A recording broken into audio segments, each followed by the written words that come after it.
You know, every day here on the Thom Hartmann Program, Louise and I and our team, Sean, Nate, Shira, Dave, Chase, Sue, Nigel, Ron, we all work to put together the very, very best show we possibly can. And there's an enormous amount of work that goes into the show. And one of the things that comes out of that is a lot of content, a lot of specific information that we go through and we dig out and, you know, we want to share with you. And Sue puts that into our newsletter every week. And I think you will, if you don't already receive our newsletter, it comes in email every day, about an hour after we're off the air, or maybe a couple hours after we're off the air. And Sue goes through and pulls literally every link to every story that we talked about and puts it into the newsletter. It's free. We don't sell the list or anything. You complete safety and security. There's no charge. There's no nothing. Just, you know, plug in your email address over at thomhartmann.com. And you get signed up for the newsletter. It's all fairly obvious. You'll see it on the website. So check it out, thomhartmann.com. Thank you. Want to connect with the show online? You can find the Thom Hartmann Program on Facebook, Twitter, and Instagram. We're reading from the Mueller report. This is the first half of it. It's page 36. And they're talking about the GRU, which is the Russian intelligence service, their version of the CIA or FBI. And well, I guess that's pretty much it here. The GRU targeted hundreds of email accounts used by Clinton campaign employees, advisors, and volunteers. In total, the GRU stole hundreds of thousands of documents from the compromised email accounts and networks. The GRU later released stolen Clinton campaign and DNC documents through the online personas DC Leaks and Guccifer 2.0, and later through the organization WikiLeaks. The release of the documents was designed and timed to interfere with the 2016 U.S. presidential election and to undermine the Clinton campaign. The Trump campaign showed interest in the WikiLeaks releases, and in the summer and fall of 2016, redacted. After WikiLeaks' first Clinton-related release, redacted, the Trump campaign stayed in contact, redacted, about WikiLeaks activities. The investigation was unable to resolve, redacted, WikiLeaks' release of the stolen Podesta emails on October 7, 2016. The same day a video from years earlier was published of Trump using graphic language about women. GRU hacking directed at the Clinton campaign. Subunit 1, GRU units target the Clinton campaign.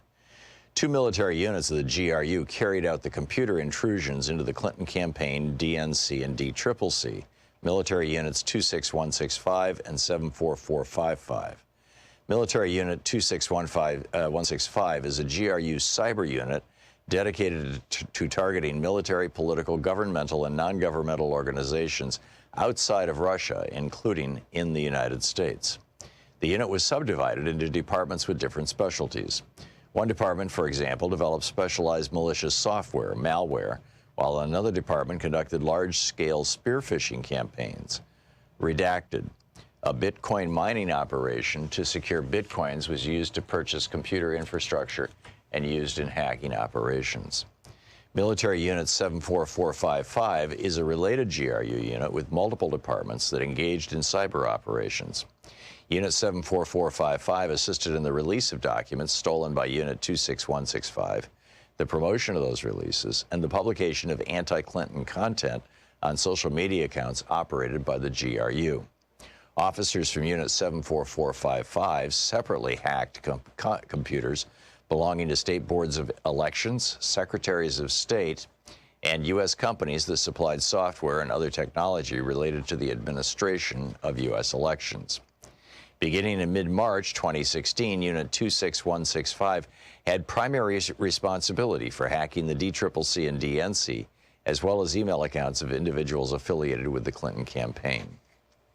Unit 26165 used redacted to learn about redacted different Democratic websites, including Democrats.org, HillaryClinton.com, DNC.org, and DCCC.org.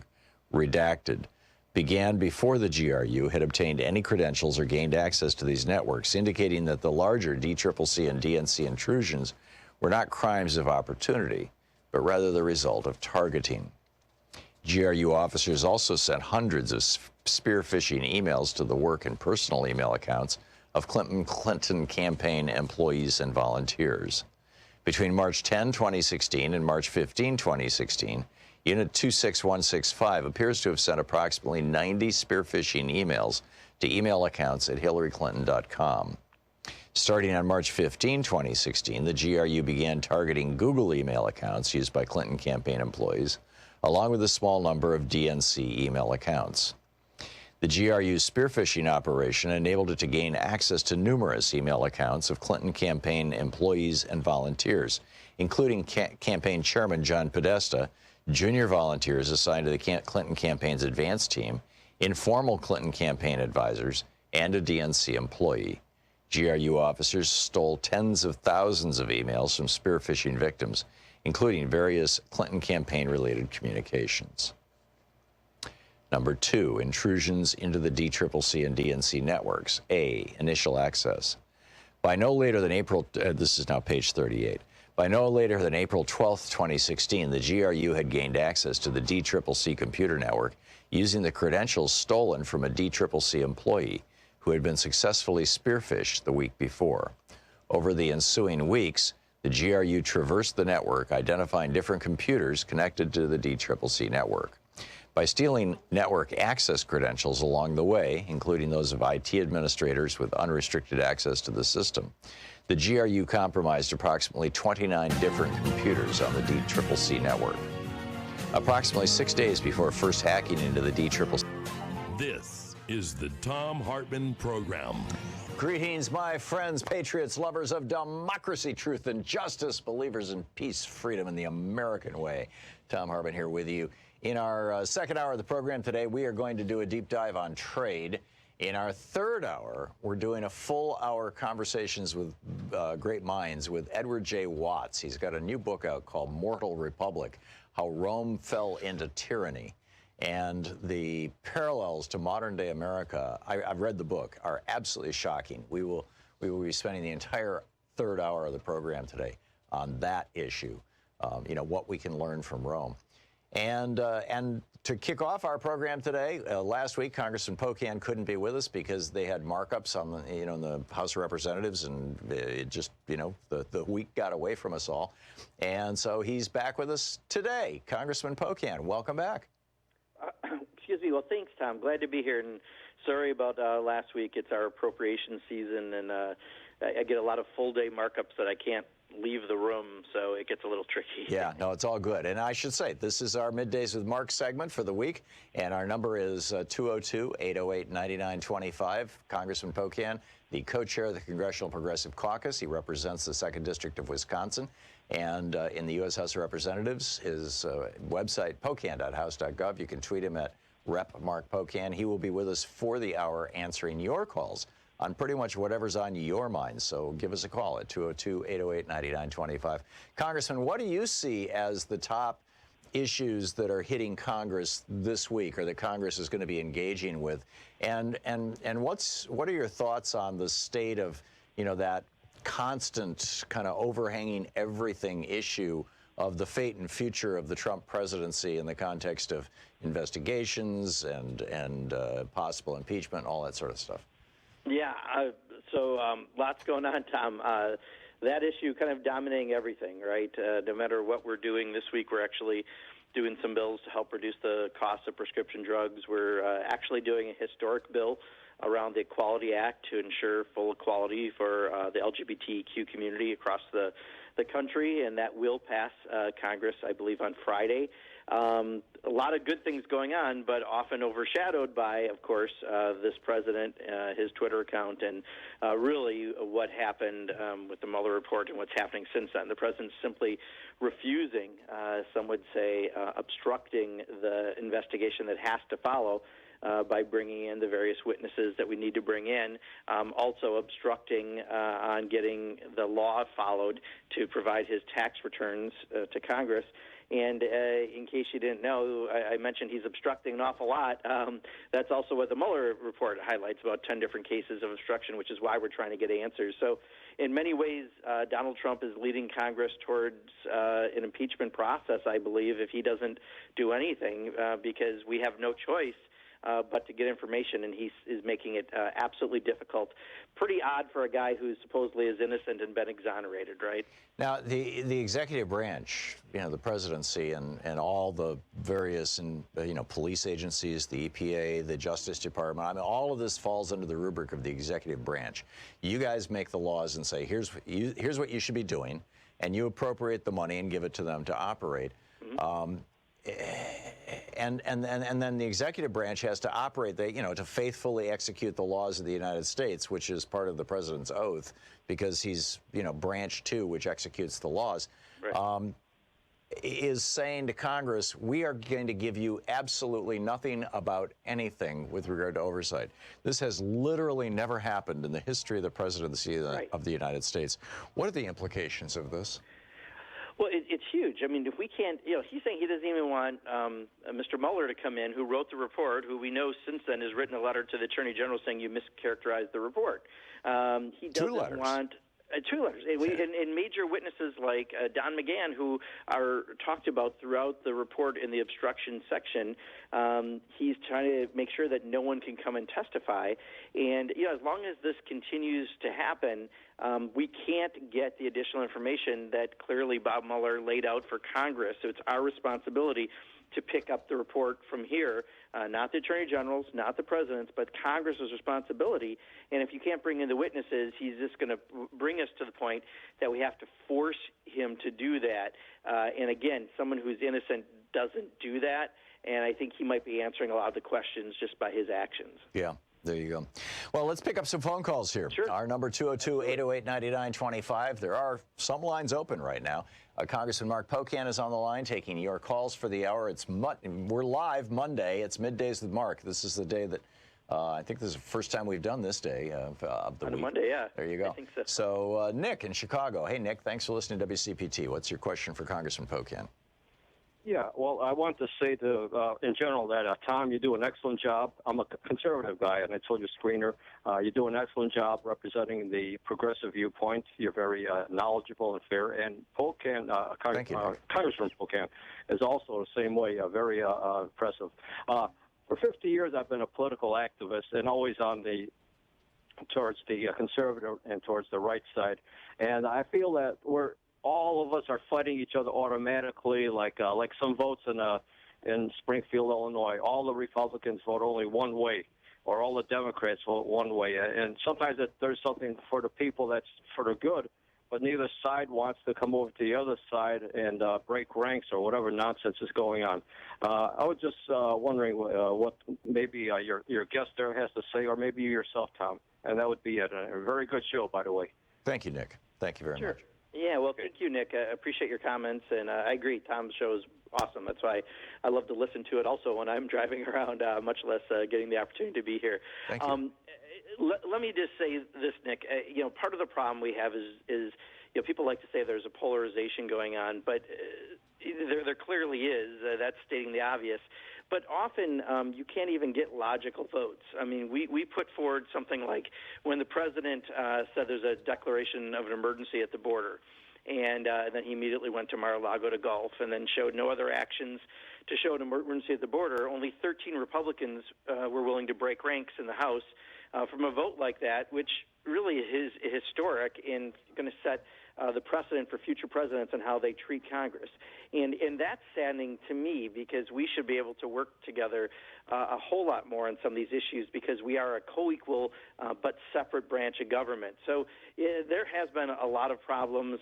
Paul Ryan, I think, never really stood up to the president or, for that matter, to the Tea Party within his party, and that's been a part of the weakening we've seen. But, we're putting measures forward right now. We want to do an infrastructure bill, and the only way that's going to happen is to get Republicans and Democrats and the president together to put something forward. We want to address the prescription drug crisis, I would call, because the prices that we pay in the United States is so much more than other countries, and we need more than just lip service from the president, and we need Republicans to stand up to the special interest. I think criminal justice reform is another issue that we can try to work together. But, Nick, you're not the only one disappointed. I'm disappointed as someone who's there because so often it seems like there's a knee-jerk vote to vote against whatever the Democrats are for rather than realizing we have a responsibility as a co-equal branch of government to stand up up for that Article 1 branch of government. Jane in Gadsden, Alabama. You're on the air with Congressman Pocan. Is that me? That's you, Jane. You're on the air. Okay. Good morning, both of you. Thank you for everything you do. I live in Alabama, and I'm surrounded by MAGA hats and whatnot, and I'm really scared for the country. If he gets back in, which I think he could very well do, because he's courting help again, and I believe it could happen. So I had Stephanie Miller on a little earlier, and her manager, producer, Chris, said something that gave me a little hope, and I want you to tell me if this is possible. It was about calling in the UN for election oversight, because they do it in other countries. Why couldn't they do it to help us? What do you think? Yeah, I think, unfortunately, Jane, that's going to be unlikely, because I don't think the president will allow it. Well, also they tried to do that in Ohio in 2012, I think it was, and the UN tried to send observers into Ohio, and the governor kicked them out. Yeah, but there is good news, though, Jane, that I can give you that may not be that the UN can come in, but one of the bills that's being crafted right now by a committee, which means it's going to have a high level of getting through Congress, and we hope that we can get it through the Senate, is a bill that just addresses elections from the integrity of our elections. So the things that we've talked about before on this program about elections as part of our national critical infrastructure. So we treat them with the same protections that we have for financial institutions and our energy grid, to make sure that we're having protection within our voting machines and a bunch of other provisions. And I think that bill hopefully will be a bill, as much as I just mentioned to Nick, we have a hard time getting things through Congress. This is something we should be able to see as totally nonpartisan. We just can't have someone interfering, and that could happen, James. That would be a fine thing. Yes. It really would, particularly now that we've got at least one and probably 4 or 5 countries trying to penetrate our election systems. I was just reading page 35, I think it is, of the Mueller report, and they were talking about the efforts that were successful to actually hack into the voting machines, the systems themselves. Anyhow, Congressman Pocan is with us. It's Middays with Mark on Monday. This is the Thom Hartmann Program. It's our Monday edition of Middays with Mark. Congressman Mark Pocan taking your calls for the hour at 16, coming up on 17 minutes past the hour.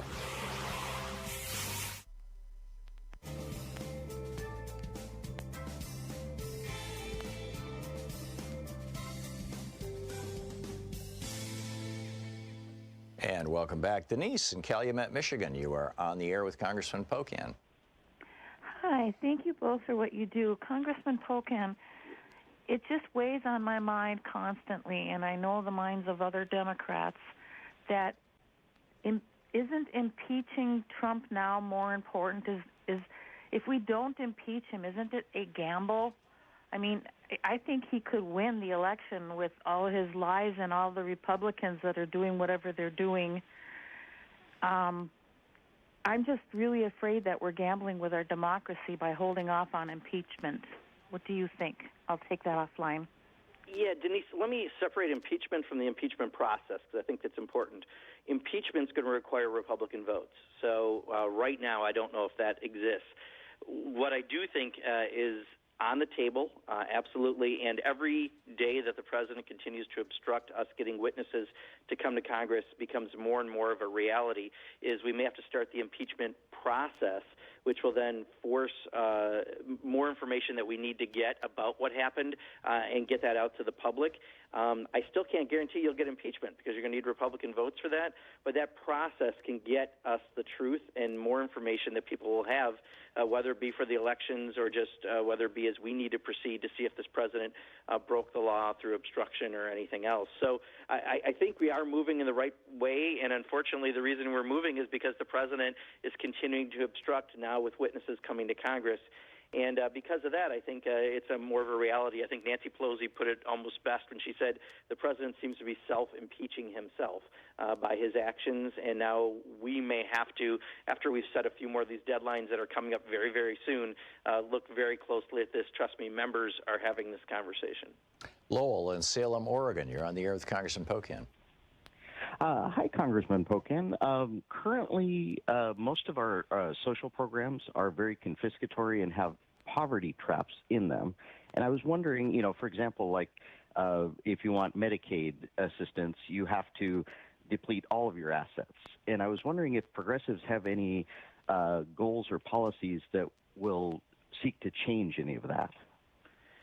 Boy, we've got a lot of different ideas out there, from things like Medicare for All for health care, which would be, obviously all-encompassing for everyone, and other approaches towards poverty. I think, though, just to be bluntly honest, you're not going to see some of them proceed this session with a Republican Senate and a Republican president. So much of what we're doing right now is either, one, putting out ideas and building the public support for that so they can become a reality when we're in a position, maybe with a Democratic president and Democratic Senate, to do that. But two, we're open to ideas, the best practices. I mean, if it wasn't for this session, you wouldn't be talking about something like a Green New Deal. You wouldn't be talking about a brand new version of Medicare for All. We wouldn't be talking about the bill that I hope that we can get to the floor of Congress to negotiate for prescription drugs through Medicare. So part of it is the information gathering process. If people have good ideas, share them with our caucus. But you will see, I think, some of the best ideas coming out of the ideas that come from the Progressive Caucus, and hopefully will be inclusive in things that are important to you. But we absolutely have a lot of ideas around poverty, and Barbara Lee has been a real leader in that for our caucus. Oh, and she has been a leader on that for a long time. Right, yeah. Boy, she is one of the real superstars in the U.S. House of Representatives. Absolutely. Congressman Mark Pocan is with us. It's Monday's edition of Middays with Mark. Congressman Pocan taking your calls for the hour. It's 21 minutes past the hour. We'll be back with more of your calls for Congressman Pocan in just a moment. It's the Thom Hartmann Program, where the place where we dare to ask, is Walmart a person? And we dare to say, give me a break. Not a chance. We'll be right back.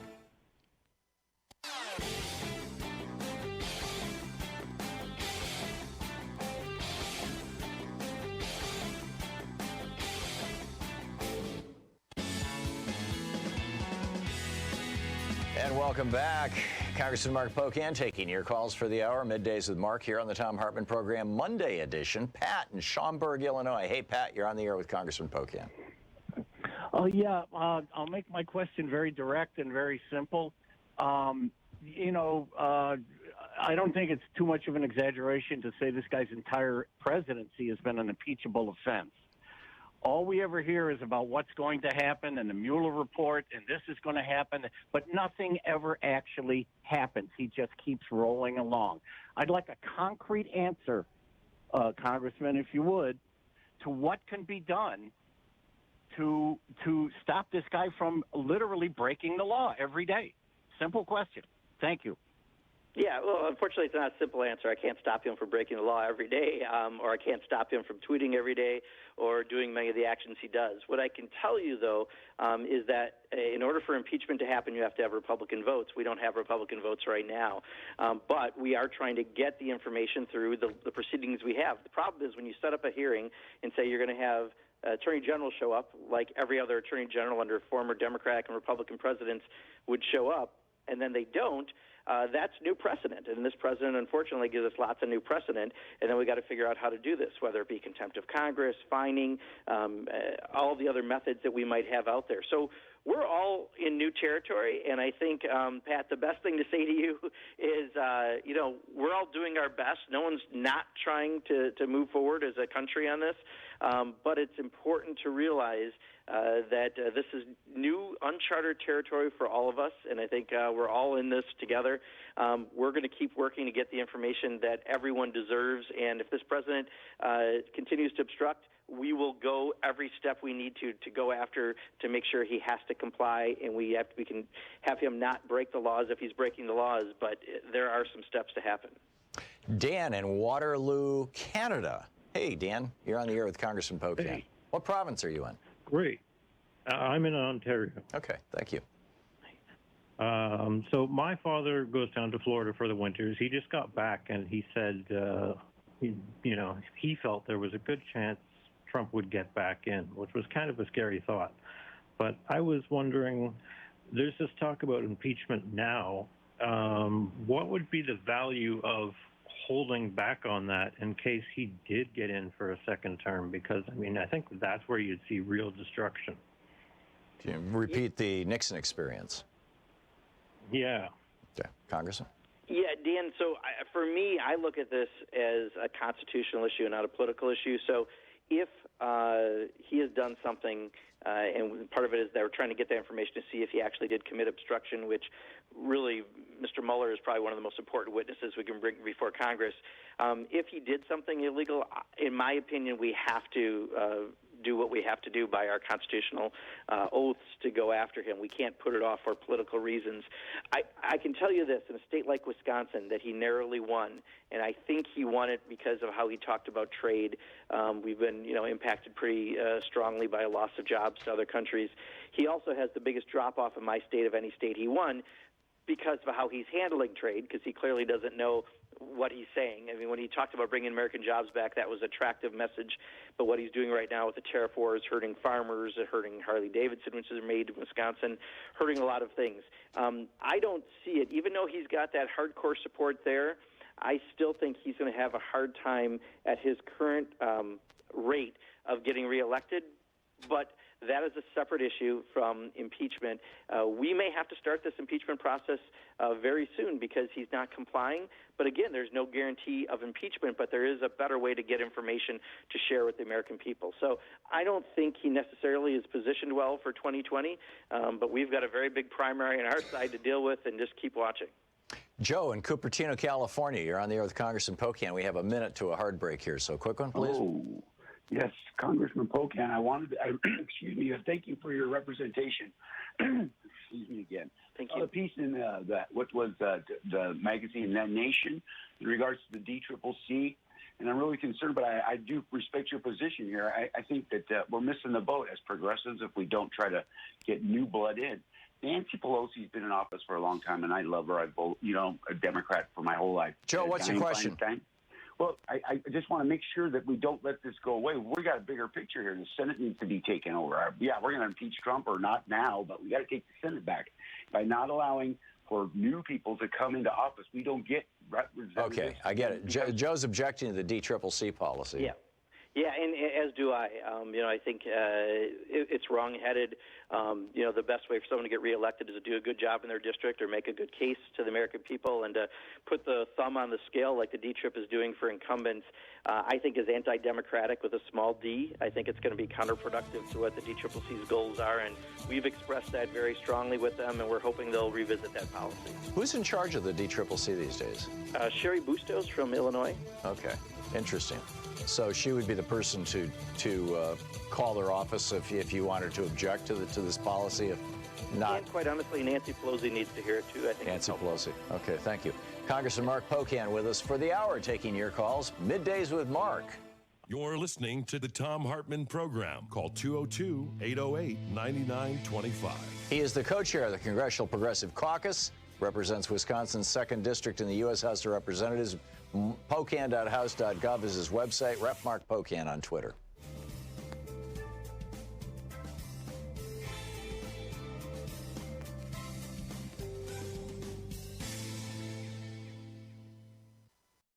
We're reading from the Mueller report. This is the first half of it. It's page 36. And they're talking about the GRU, which is the Russian intelligence service, their version of the CIA or FBI.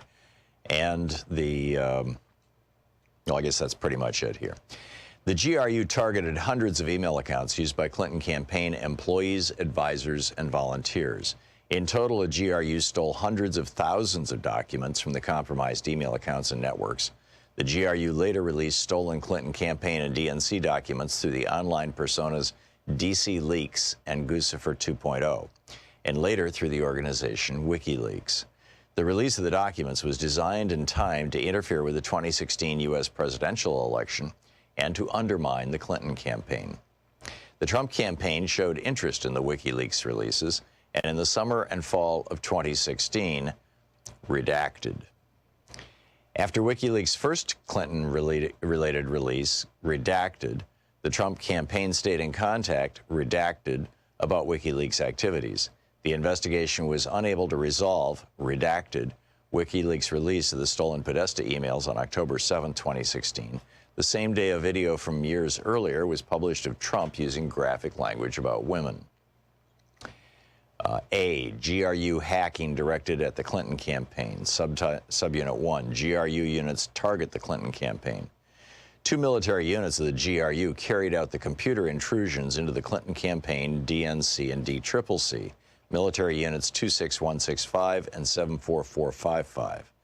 Military Unit 26165 is a GRU cyber unit dedicated to targeting military, political, governmental, and non-governmental organizations outside of Russia, including in the United States. The unit was subdivided into departments with different specialties.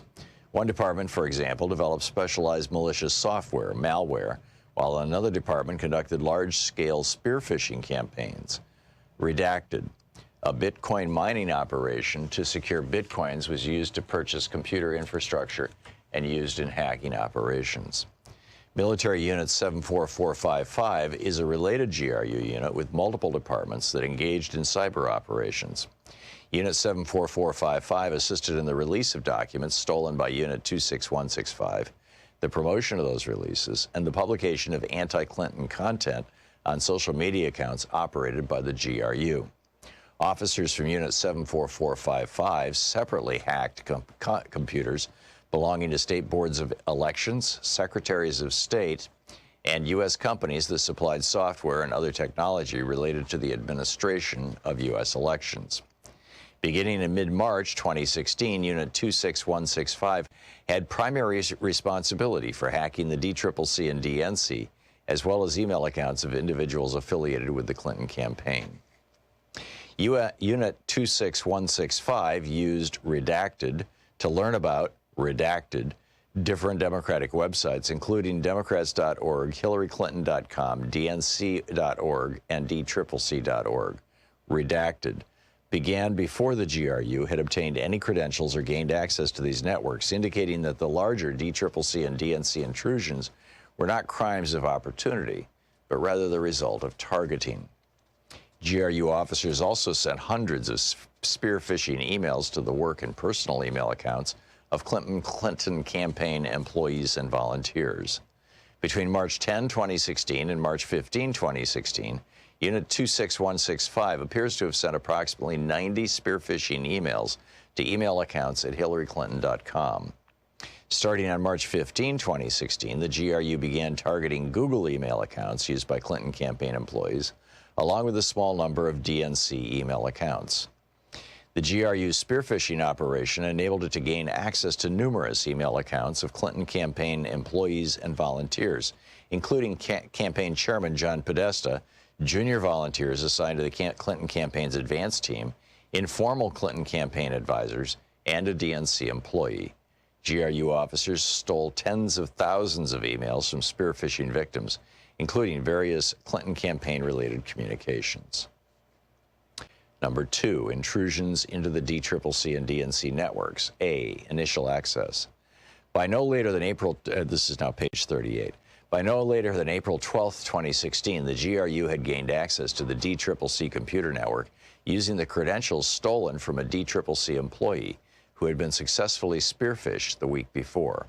Over the ensuing weeks, the GRU traversed the network, identifying different computers connected to the DCCC network. By stealing network access credentials along the way, including those of IT administrators with unrestricted access to the system, the GRU compromised approximately 29 different computers on the DCCC network. Approximately 6 days before first hacking into the DCCC network on April 18, 2016, GRU officers gained access to the DNC network through a virtual private network connection, a VPN, between the DCCC and DNC networks. Between April 18, 2016 and June 8, 2016, Unit 26165 compromised more than 30 computers on the DNC network, including the DNC mail server and shared file server. Unit 26165 implanted on the DCCC and DNC networks 2 types of customized malware, known as X-Agent and X-Tunnel. We'll pick this up tomorrow. It's page 38 of. Want to connect with the show online? You can find the Thom Hartmann Program on Facebook, Twitter, and Instagram. Welcome back. Thom Hartmann here with you. It's Middays with Mark, Friday edition here on the Thom Hartmann Program. Congressman Mark Pocan taking your calls for the hour. By the way, R.I.P. Doris Day for those of us who remember, she was extraordinary. Let's see here. Sharon in Fallbrook, California. You are on the air with Congressman Pocan. Hi, Congressman Pocan. Thank you for all the work that you do. I have two questions. What are the Democrats' plans to win back the Senate and to start getting the messaging out, not only about winning the presidency, which is what everyone's hearing 24/7, but the importance of keeping the House and the Senate? I think it's great that you guys are passing bills in the House, but so we don't get voter fatigue, and like we did before, they're not going to see anything done because Mitch McConnell's not going to let it go in the Senate. So are the Democrats gearing up to, get the Senate back and keep the House and get the voters engaged in these races and more local races? And what are they doing? Because I'm hearing some voter fatigue over, like people are starting to feel like their vote isn't counting. Yeah, Sharon. No, thanks for the question. So a couple of things. One, what we're doing that we haven't been able to do for the last 8 years in Congress is showing that we can pass legislation that will help the American people to lower prescription drug prices, lift their wages, invest in infrastructure, clean up the mess of the special interest in Washington, D.C., deal with climate change, and a whole lot more. And we can do those bills, pass them out of the House. That's what would happen if you had a Democratic Senate and a Democratic president. But we're blocked over and over by Mitch McConnell. And the more we can show people, from gun violence prevention to bills to rebuild our infrastructure and everything else in between, that is the block, then senators have to respond on why they're not supporting these things. And I think that's the best path to really win back the Senate, is to show what could happen if you had Democratic senators in place. And the same is true at the White House, although I think sometimes Donald Trump dominates that more than maybe some of our messaging on issues, and that also may be dominant in the Senate races. Our job, though, is at least to show people what that alternative path is. Lewis in Milwaukee, Wisconsin. You're on the air with Congressman Pocan. Yeah, before I ask my question, I got a quick sentence I'd like to throw in there. I'd be more than happy to see you guys impeach Trump. Matter of fact, I demand it. I'd like to you people see what would happen if you did. Now, for my question, I'm wondering, is there any way we can get Congress and the Senate to work together to get some sort of bill passed to get Trump and future presidents to address this trade imbalance with China? Yeah, Lewis, so first of all, please call Ron Johnson, because we need Ron Johnson to understand that people in Wisconsin want to impeach him, because that's the barrier we have right now is getting Republican votes. So anyone calling your Republican representative or senator is helpful on that front. On trade, the real problem we have is, Democrats have always been more traditionally fair trade. Republicans have been a little more so-called free trade, which has been where we saw so many jobs leave this country and created the imbalance that we have. What you need to do really is have a Democratic president, Senate, and Congress to probably proceed these days on trade. Unfortunately, Republicans have this very different view of trade that does not support jobs continuing to be in America. It puts a real imbalance in what's out there. And this president has no idea what he means by trade. Even though he's talked a good talk on American jobs, all of his actions have been counterproductive.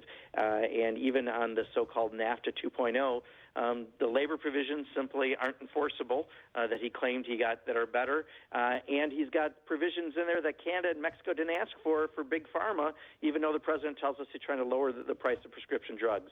So when we get a real political party that's not just, following their leader no matter what he does, we might have a better chance to work in a bipartisan way. But for now, the Democrats are moving forward on their fair trade principles, and I would hope that would be the best path forward for this country. Ronnie in Anniston, Alabama. You're on the air with Congressman Pocan. Good morning, Congressman Pocan. I'm sorry, I'm not used to speaking to people.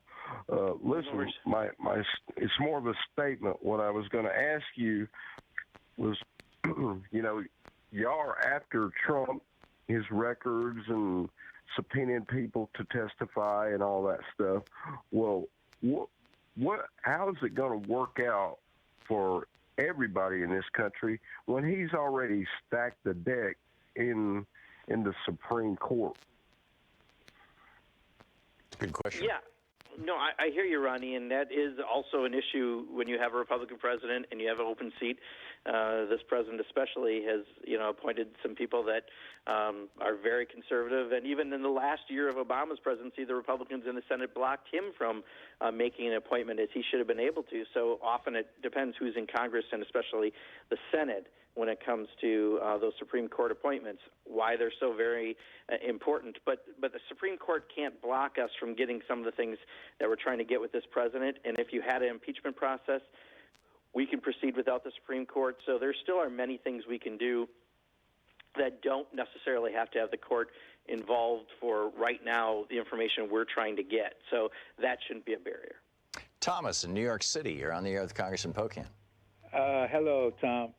Listen, I want to say I don't know why you don't run for office because I'm a black man, and I love you, and I know you would do a good job. Well, thank and you, good luck Thomas. with the basketball team. But you're talking to a really great elected official here, so I'll let you talk to Congressman Pocan. Yes, Congressman. Listen, I just want you to know. My question is, I'm just going to ask. Ask a question. The Democrats need to stop fooling around with this man. I don't call him president, with this man in the White House. And most important, you have to, in those states that got the electoral votes, you're going to have to put watchdogs in those states because this man and the Republicans is going all out for this guy here. And trust me, Congressman, if we don't win, I'm 76 years old, and if we don't win in 2020, it's going to really be crazy out here. And God bless you. And, get this man out here because the Republicans is going to spend all the money they can to keep this man in office, okay? And I take my ass off the air. Yeah, I hear you, Thomas. Trust me, I hear this every day from so many people. Your concerns are like people across the country, and the members of Congress have the same concerns. The problem is, I think that we've experienced the most is this president operates so differently than any other president in history, Democrat or Republican, and that makes it very difficult. Who would have thought that he would not allow anyone, supposedly if he's innocent, to come and testify to Congress, and now he's going to try to block them or to violate a law on the books to allow us to see his taxes because that's the law, and now we're fighting that. So we're fighting it every way we can. The problem is he's just acting so unpresidential as president that this is new territory. I do think, though, that the public sees this, and it's hard to be an innocent man who doesn't want anyone to talk about what happened because I don't think he makes his case well. So in many ways, Donald Trump is Donald Trump's own worst enemy. We just have to keep the faith and keep working hard to make sure people see what this guy's really about and what he's really doing. And I really do feel that we're moving in the right direction, and 2020 can be a great year if people get out and get active, and I think that will happen. Lisa in St. Paul, Minnesota. You're on the air with Congressman Pocan. Lisa, listening on AM 950? No Lisa. Okay, let's try Russ in Portland, Oregon. Russ, you're on the air with Congressman Pocan. Yeah, I wish the congressman would be a little more precise. In point of fact, we do not need any Republican votes to impeach in the House of Representatives. We would have to have them to convict in the Senate. And if you're going to wait for that, you might as well just pass a bill that the Senate would vote for, which would be to declare this man president for life. But we don't need votes. We don't need Republican votes in the House to impeach. And I'd like to point out what Lawrence Tribe said on the May 7th edition of The Last Word with Lawrence O'Donnell. Professor Tribe said, knowing what we now know about Trump, not to impeach is cowardice, and cowardice is a betrayal of the Constitution. We need to impeach now. Yeah, Russ, I guess, I've been saying it as clear as I can, and if you don't care for the final action, you just want an impeachment in words only, yes, you can just have the House do something. I'm in the world of reality where if you really want to go after someone who's broken the law, we need to go after someone who's broken the law, but we don't have the Republican votes to yet in the Senate. So we have to make the case, and we have to do it well in the House. We thought we would get some of these witnesses to get some clarity to see the next steps. Witnesses aren't coming because the president's not allowing them. I think this is going to force the impeachment process to begin in the House. But I think you have to understand that those steps kind of had to happen, or else even with a small margin that we have, you don't necessarily have every vote of ours lined up. I do think we're moving in the right direction to get all those votes lined up, but I care that we actually go after someone who's broken the law if they broke the law, and that means the Senate matters too, and the rest is just politics, and I don't think that serves us well if we don't do the full process. Yeah, I think it was Ralph Waldo Emerson who said, if you are going to strike the king, you must kill the king. Now, obviously, it's a metaphor, and nobody's talking about killing Trump, except politically, and that's something that would have to happen in the Senate. Congressman Mark Pocan taking your calls for the hour. It's Middays with Mark, Monday edition, here on the Thom Hartmann Program. We'll be right back. You're listening to Thom Hartmann. Visit thomhartmann.com for audio and video archives. Back in just a moment with your calls for Congressman Pocan. Pocan.house.gov is his website. You can tweet him at Rep. Mark Pocan. He's the co-chair of the Congressional Progressive Caucus.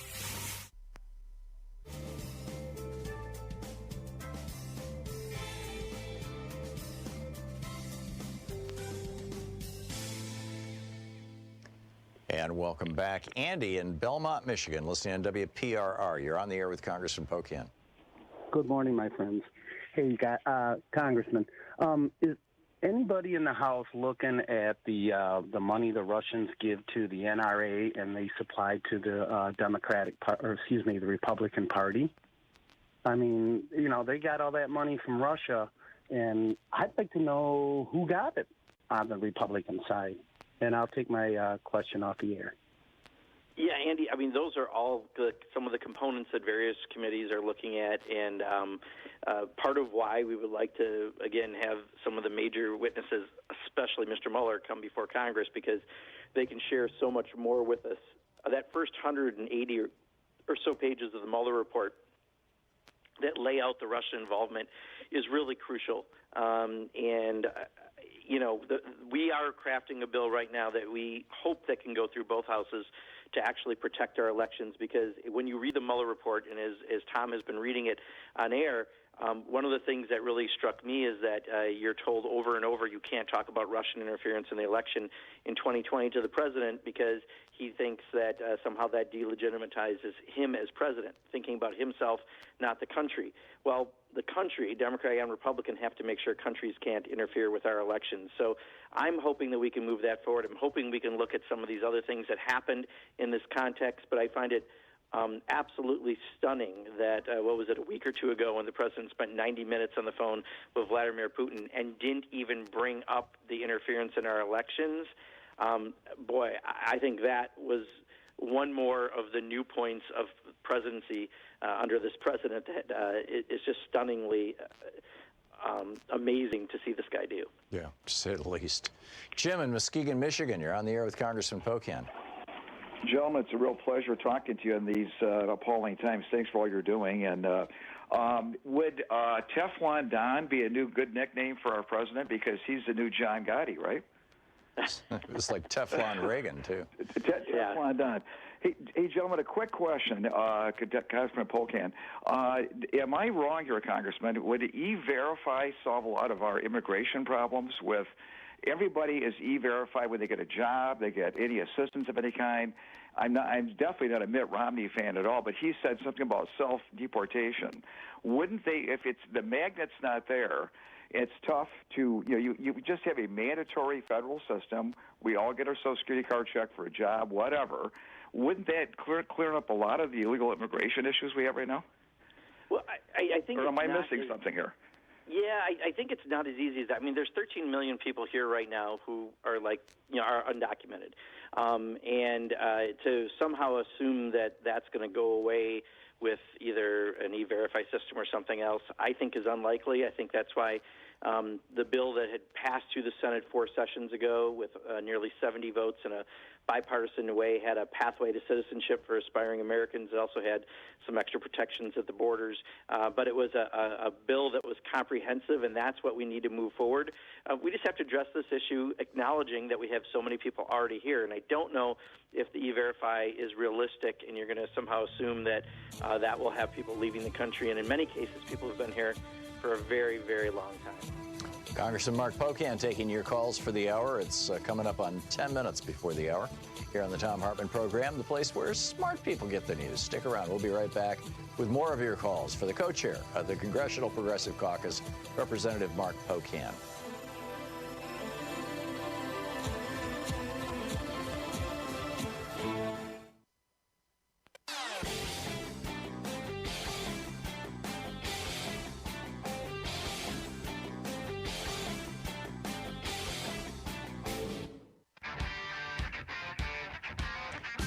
Welcome back. Taking your calls for Congressman Mark Pocan. It's Middays with Mark here on the Thom Hartmann Program. Monday edition. Brad in Elk Grove Village, Illinois. Hey, Brad, thanks for listening to Chicago's Progressive Talk. You're on the air with Congressman Pocan. Thanks for what you do. And what I wanted to ask you is, supposedly with these trade negotiations that just recently ended for this round, Trump said the Chinese reneged on something, but I never heard what it was. And then at the same time, he comes out the next day talking about, well, the Chinese left because they had such a bad deal. They figured they'd wait until the next, round because we were beating them so bad. My question to you, Congressman Pocan, is can the Democrats make a case that Trump has no interest in true negotiating? He has simply an interest in dominating with the aim of unconditional surrender. And I'm just wondering what it's because it sure sounds like he's just another little Hitler. Yeah, Brad, you got a lot there. Let me say this on Donald Trump and trade. I don't think Donald Trump understands trade at all. I think his U.S. trade representative does, and we just met with him as a Progressive Caucus last week, shared our concerns on the new NAFTA deal, and I think that, for us to really have trade, we need a president who kind of understands it, and he doesn't. He understands he has to tell people we need to bring jobs back to this country, but he himself, through his businesses, buys products from overseas. He's a total hypocrite when it comes to trade, and I have no idea what he meant by, saying that they were close to a deal and then China. This is all Donald Trump land, which is a fantasy land that he exists through his head and his head alone. So I can't tell you. All I know is every time he tries to act tough and he does some of these tariffs that aren't targeted. You can do good tariffs in very targeted, specific ways. I don't think he's doing that. The retaliation right now is costing soybean farmers and cheesemakers and dairy farmers in Wisconsin. It's costing Harley-Davidson. And it's doing things across the country. But it's his damage because he doesn't know what he's doing, and we just need him to understand a coherent trade policy, but he doesn't seem to understand it himself. Jim in Champlin, Minnesota, listening on AM 950. You're on the air with Congressman Pocan. Hi, Tom. Hi, Congressman. Hey, quick note. I hear the Republicans talking about low unemployment. I'm waiting for a Democratic candidate or Congress people to start talking about the baby boomers being more responsible for the good job market than anything else right now. 10,000 baby boomers retire every day, and I don't think they're getting 10,000 new jobs a day. So I just wanted to know why Democrats aren't talking about that, because that's something that Trump could run on and maybe win on next time if that's why the unemployment rate is so low, yeah. Yeah, exactly. Well, I think one other thing, Jim, that's important and I think is significant is people's wages. They don't feel like their wages have gone up in the same way. So even though he's claiming unemployment's low, if people still don't feel their condition is good, and we're seeing this through some polling and focus group information, that they're not buying it. I mean, he should, based on where the economy's at, from the direction under President Obama to now, he should be at 65, 70% in the polls if he was a normal president based on the economy that was already started way before Donald Trump ever got there. But the fact that he does so many other things that the public doesn't agree with him on, which is why he's still lingering in that 35 to 40% pretty regularly. And he can try to point to unemployment, but people can look at their own situation. And if they don't have health care for their family and they don't have a wage rising like they've been told wages are rising, they're not going to necessarily be with him. And I think we are seeing that phenomenon. Gloria in Shannon, North Carolina. You're on the air with Congressman Pocan. Oh, yes, thank goodness. I just wanted to suggest to Congressman Pocan and all the rest of the Democratic representatives, Chris Matthews made a statement one night last week on one of his shows. He said whenever the press, which they always do, push a camera in your face, when they talk about impeachment, tell them, whatever your position is on impeachment, but just ask the question, what does he have to hide? What is he hiding? Why is he doing this? And I think that would eventually get through to a whole lot of people. And that was my comment, and I'd like for the Congressman to comment on it. Yeah, I'm with Gloria on that. If literally every time any Democrat had a camera turned on to them, the first thing they said is, I'm wondering what Trump is trying to hide, and then it went from there. What do you think? Well, and I think that's exactly what Leader Pelosi has been doing by saying, let's bring in a few of these key witnesses, and then he blocking them from happening.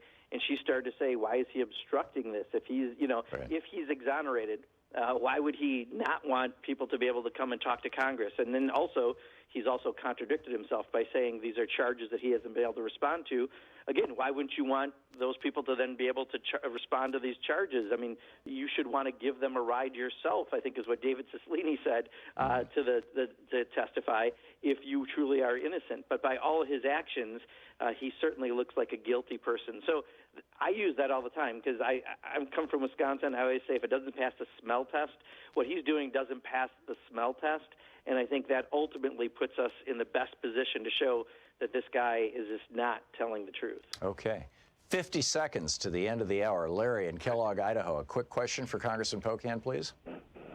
Yeah, on these pension plans that's been ripped off for about the last 60 years, what does he think about if the Democrats come in full control of the White House in 2020, that they'll replenish them pension plans and make them good? Or does he think that the unions would be better off to go straight to Switzerland, to the United Nations, the Human Rights Commission, and petition them and come in the back door and get them that way? Okay. Larry, I got to cut it off. We got 10 seconds, Congressman. Yeah, Larry, I think, as you know, right now the Butch-Lewis Act is in Congress. A lot of Democrats supporting that, trying to fix the pension issue. I do think if you get a Democrat in 2020 and a Democratic Senate, we can actually address this issue. But you can't have people retiring and losing 40 to 60% of their pension. Yeah, this change in rules during the during the Reagan administration, where they let companies book pensions as assets rather than liabilities, is insane, and fed this whole thing. Congressman Pocan, thanks so much for being with us today. Absolutely. Thanks so much. Keep up the great work, please, in Congress. Thank you. Congressman Mark Pocan, pocan.house.gov. You're listening to Thom Hartmann.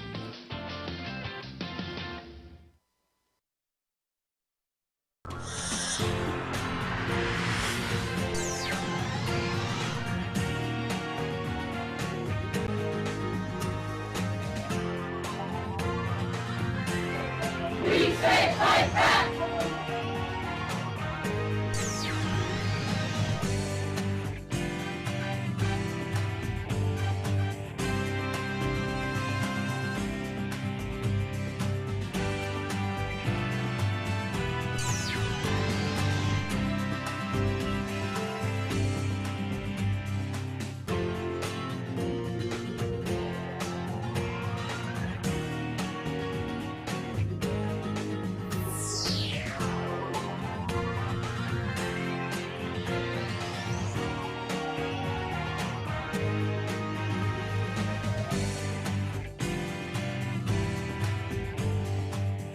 You know, every day here on the Thom Hartmann Program, Louise and I and our team, Sean, Nate, Shira, Dave, Chase, Sue, Nigel, Ron, we all work to put together the very, very best show we possibly can. And there's an enormous amount of work that goes into the show.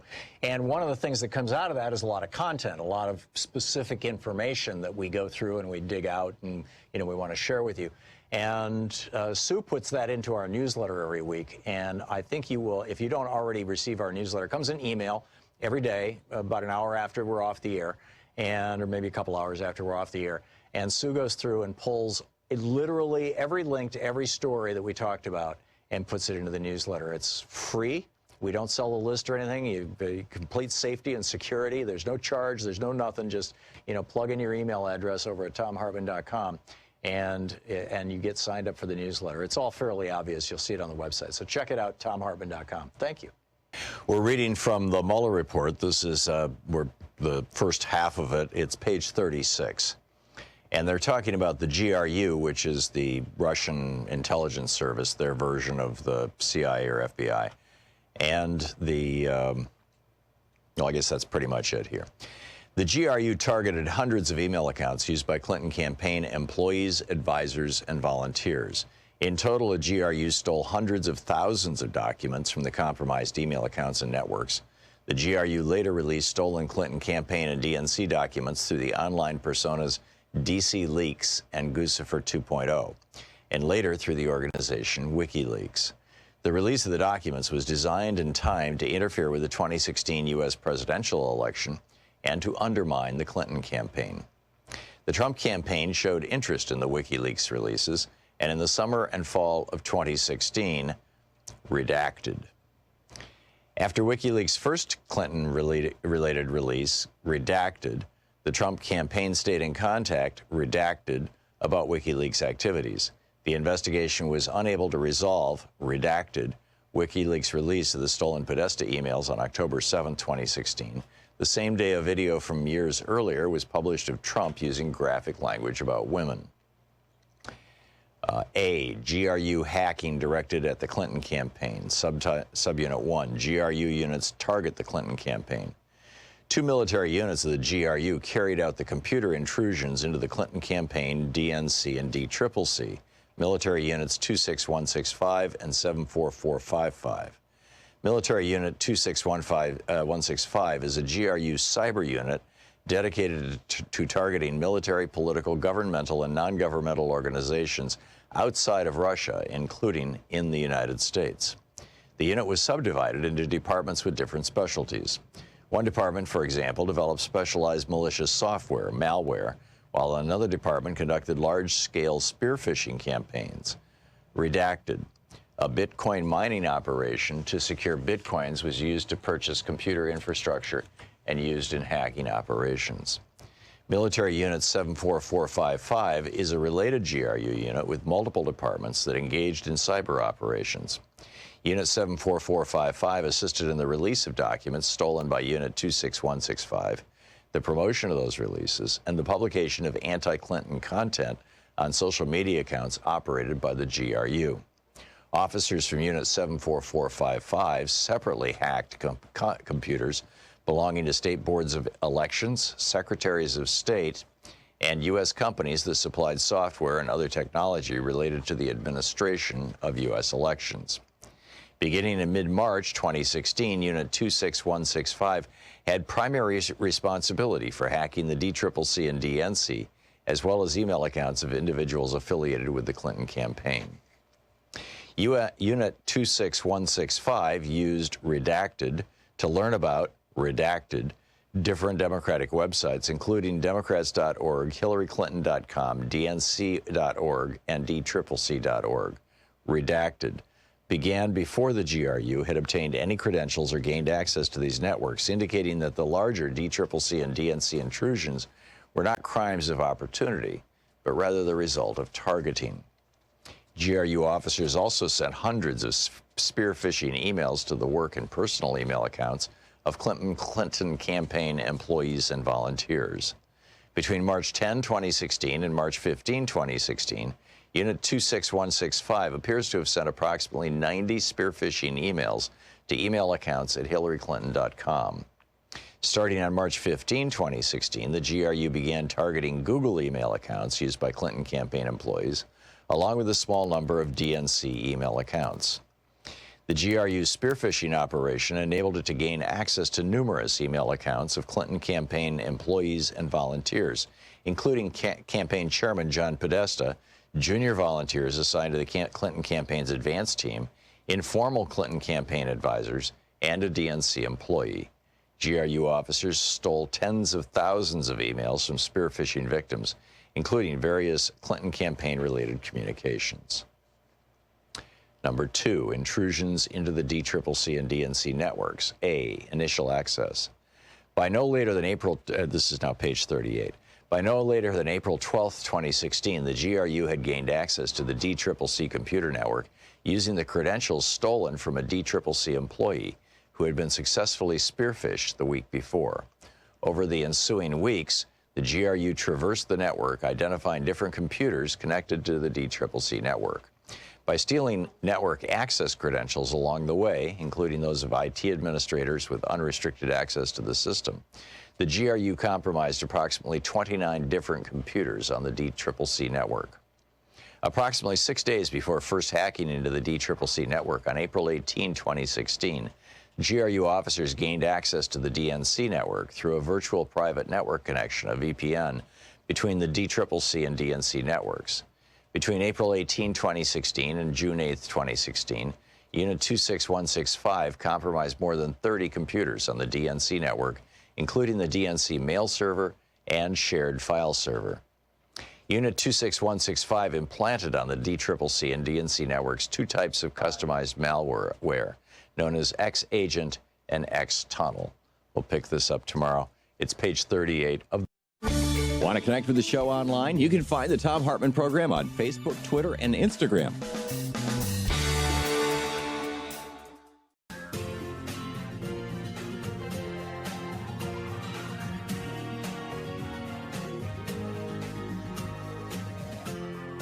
This is the Thom Hartmann Program.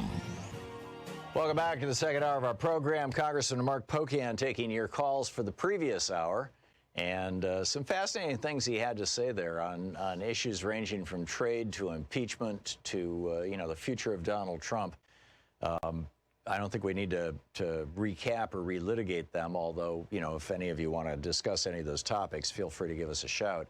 What I want to talk about in this hour, and by the way, just a heads up, in our third hour, Edward J. Watts is going to be with us for the next hour of the program, 1 hour from now.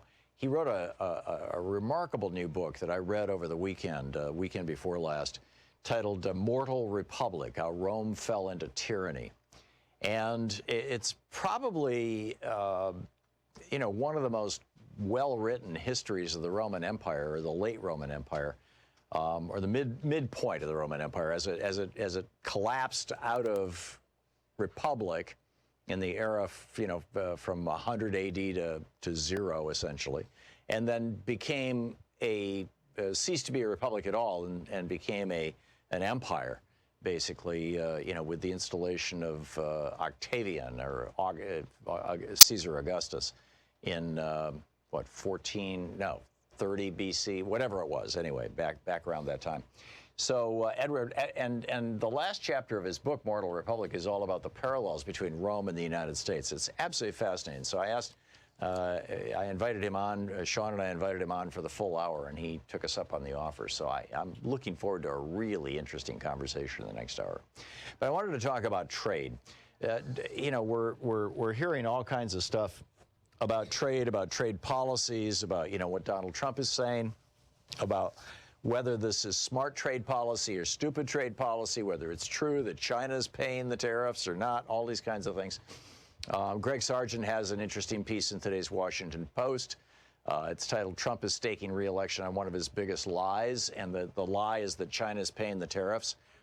No, that's not the case, but, broadly speaking, Donald Trump is actually right, in my opinion, about our failed trade policies since 1993, when both George Herbert Walker Bush and Bill Clinton in '92 ran for election on the platform of "I will sign NAFTA," which we know has cost us, 1 million jobs or more. In fact, according to the federal government, in fact, NAFTA had built into it a program to provide money, federal tax dollars for, quote, displaced workers, to help retrain workers who lost their jobs to NAFTA.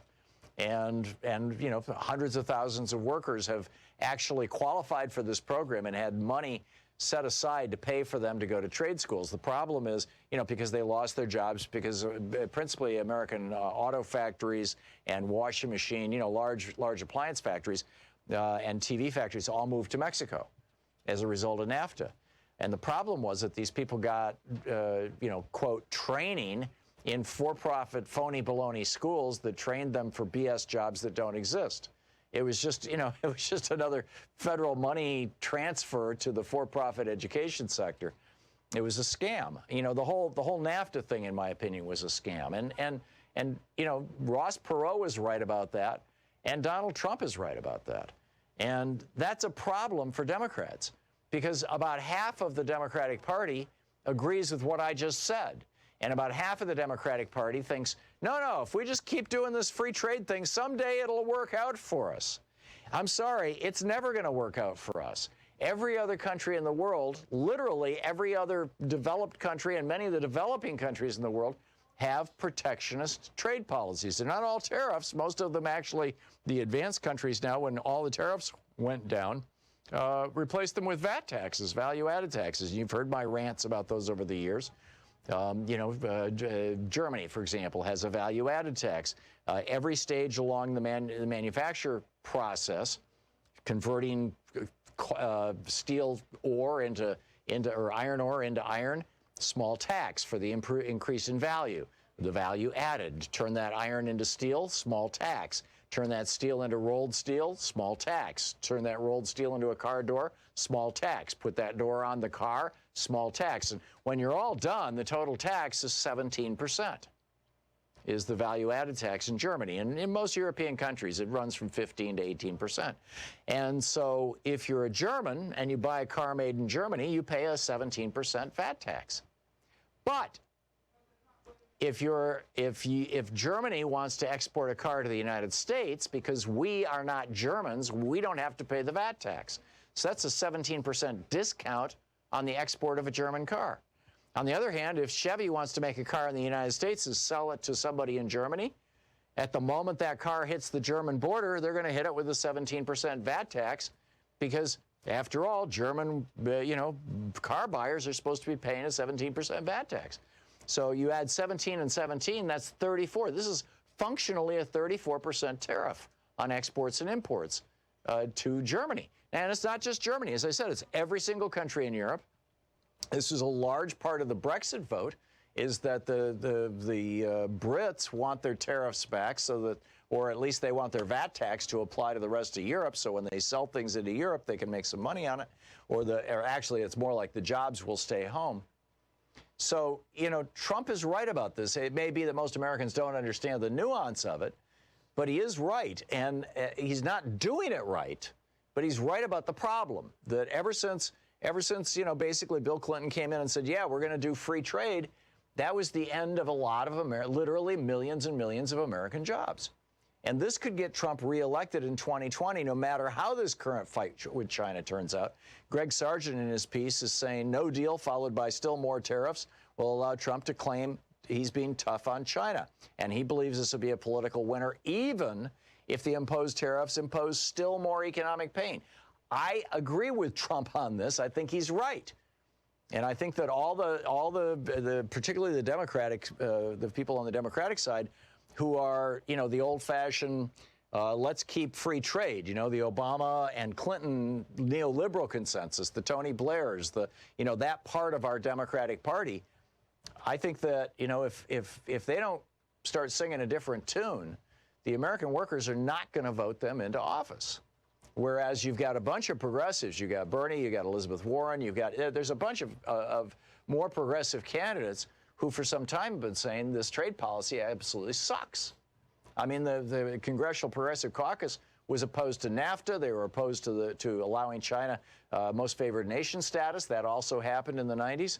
And that, led Walmart to go from, when I remember the first Walmart in the 80s opened up in Atlanta when Louise and I were living there, the big sign over the front of it was 100% made in the USA. And now it's 100% made in China. Why? Because of these trade policies. And workers actually believe that Trump is fighting for their jobs. I mean, the problem is he's doing it by executive action and declaring states of emergency, which means that his tariffs are only temporary. But here's how tariffs work. If say we're talking about socks, right? We don't make socks in the United States anymore. So the way that Trump's tariffs are being essentially ridiculed by commentators on TV is, okay, he puts a tariff on socks coming in from China, so now Americans have to pay 25% more for their socks. But, there's not a sock factory in the U.S. just waiting to open tomorrow morning, so we just get higher prices. Well, that's half true and half true. The fact of the matter is that if that 25% tariff on socks raises the price of socks in the United States to the point where it's now profitable to make socks in the United States, somebody will open a factory. And it's not just socks. It's true of everything, right? Somebody will open a factory in this country to make them. It's a business opportunity. This is what entrepreneurs do. They look for opportunities. The problem is building a factory to manufacture socks or computers or anything else is a multi-year, multi-million-dollar process. And if you know that the only reason that the price of socks has risen to the point where it's profitable to make them in the United States is because Trump declared a state of emergency around trade and is executing executive, whatever you call them, proclamations, executive orders to impose these tariffs, then as a business person, you also know that when Trump leaves office, which could be in 15, 16 months, the next person in, particularly if it's a Democrat who believes in neoliberal trade policies, will simply reverse the tariffs, and they'll go back to the Clinton, Obama, Bush, Reagan policies. And then you're sitting here with a factory you just invested millions of dollars in to make socks, and the price of socks just dropped 25% because we're buying them from China again with no tariffs. So the right way to do this would be to do it through Congress and get actual legislation passed to put these tariffs in place. But Trump can't do that. He doesn't know how to govern. And the Republicans around him are not going to do that because they all love free trade and they hate tariffs. So, it's like, this is a real tough one. And, so nobody's going to do this. I mean, a true trade policy would take us back to strong jobs like we had in the 1940s, the 50s, the 60s, the 70s, and the early 80s. That kind of trade policy actually requires Congress, and it could be done through tariffs, or frankly, more rationally, I think it could be done through a VAT tax. Although you say tax and Grover Norquist goes nuts and the Republican Party melts down. But if we had a VAT tax like the rest of the world does, we wouldn't need tariffs. And we would be more competitive and manufacturing would come back to the United States. But again, this doesn't reduce well to a bumper sticker. But I'm telling you, the working people in the heartland, I grew up in Lansing, Michigan. I grew up in a lower middle class, blue collar community. I'd say 80% of the people in the neighborhood that I grew up in Lansing, Michigan, their parents worked either at General Motors or Fisher Body or a local company like my dad did in a tool and die shop, a local company that supplied parts and material to Fisher Body or General Motors. And those people know what happened. We saw it happening in the 70s. When in the very beginning, when we started, allowing Japanese, dropping tariffs on Japanese cars, and Honda and Toyota started selling cheap cars into the U.S. market. And in Lansing, in my town, in Lansing, if you drove one of those cars, it was guaranteed it was going to get keyed. I mean, workers know what's going on, and they believe that Trump is fighting for them, and in some ways he is. And this is a really difficult thing for me to say. But Democrats need to figure this stuff out, or they're going to lose the next election, and they're going to continue losing elections. Bill Clinton made a terrible decision in '92, and Democrats have been sticking with this, along with all the Republicans, institutionally, and it's time to change. This is the Thom Hartmann Program. The Democratic Party needs to join with the progressives in the Democratic Party and start calling for protectionist trade policies.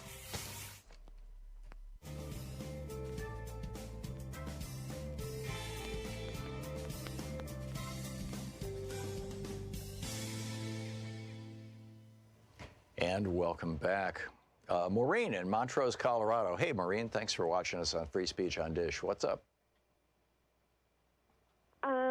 Okie dokes. Let's see. Let me get my notes straight so I can speak clearly here. Sounds like a plan. Alrighty. So I agree with you that there are many stupid things that could get Trump elected, such as the trade policies or all sorts of things. But the thing that I am mainly concerned about is before the 2016 election, Trump touted that Obama was about to start a war with Iran so that he could maintain control. Right. And he tweeted that 5 times. Yeah, he was just all over that. And I also agree that we should get the word out to the people by doing investigations. But Trump is going to continue to delay this by, not even doing anything with these subpoenas that he is receiving. Yeah. So the only way to expedite these things is to begin impeachment. The impeachment hearings. Yes, I agree. Yes. So I am represented in Montrose, Colorado by a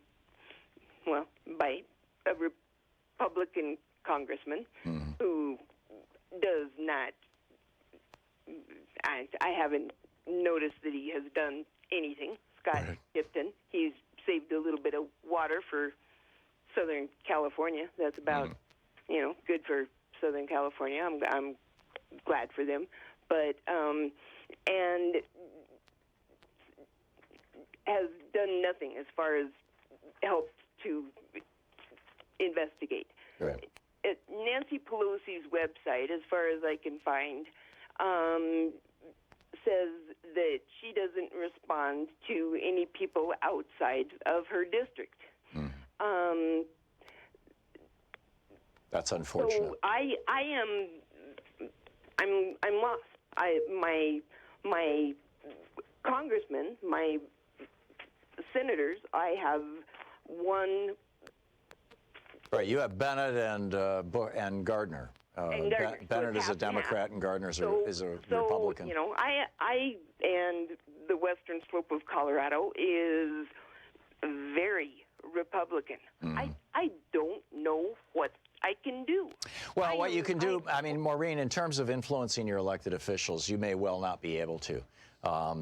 They shouldn't stop you from reaching out to them. But there are a lot of great groups in Colorado. Find your local Indivisible group. Find your local DFA, Democracy for America group. That's Howard Dean's old group. Find your Our Revolution, Bernie's old group.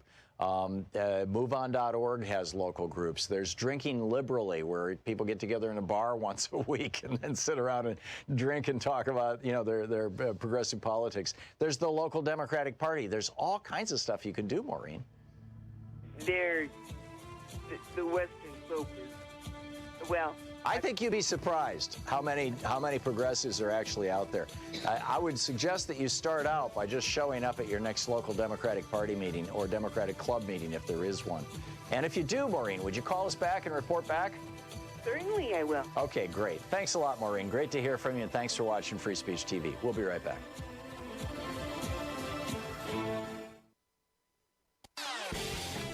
Every day here on the Thom Hartmann Program, Louise and I and our team, Sean, Nate, Shira, Dave, Chase, Sue, Nigel, Ron, we all work to put together the very, very best show we possibly can. And there's an enormous amount of work that goes into the show. And one of the things that comes out of that is a lot of content, a lot of specific information that we go through and we dig out and, we want to share with you. And Sue puts that into our newsletter every week. And I think you will, if you don't already receive our newsletter, it comes in email every day, about an hour after we're off the air. or maybe a couple hours after we're off the air. And Sue goes through and pulls literally every link to every story that we talked about and puts it into the newsletter. It's free.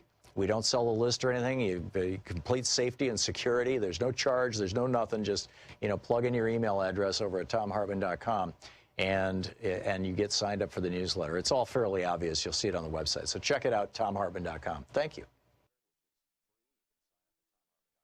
And, of course, on our website at thomhartmann.com. And Patreon.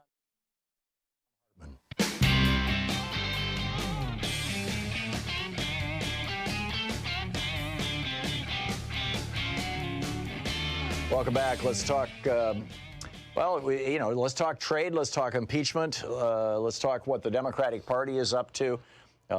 Peter in Lakeland, Florida. Hey, Peter, what's on your mind today? Hey, man, thanks for taking my call, buddy. Sure. What's up? You're hitting it right on with trade. And I tell you what, it's just like trade Medicare for all. We control the House, but I don't see any scheduled votes or new legislation going through. With regard to trade, no. With Medicare for all, there's actually, a bill before the House that may well pass.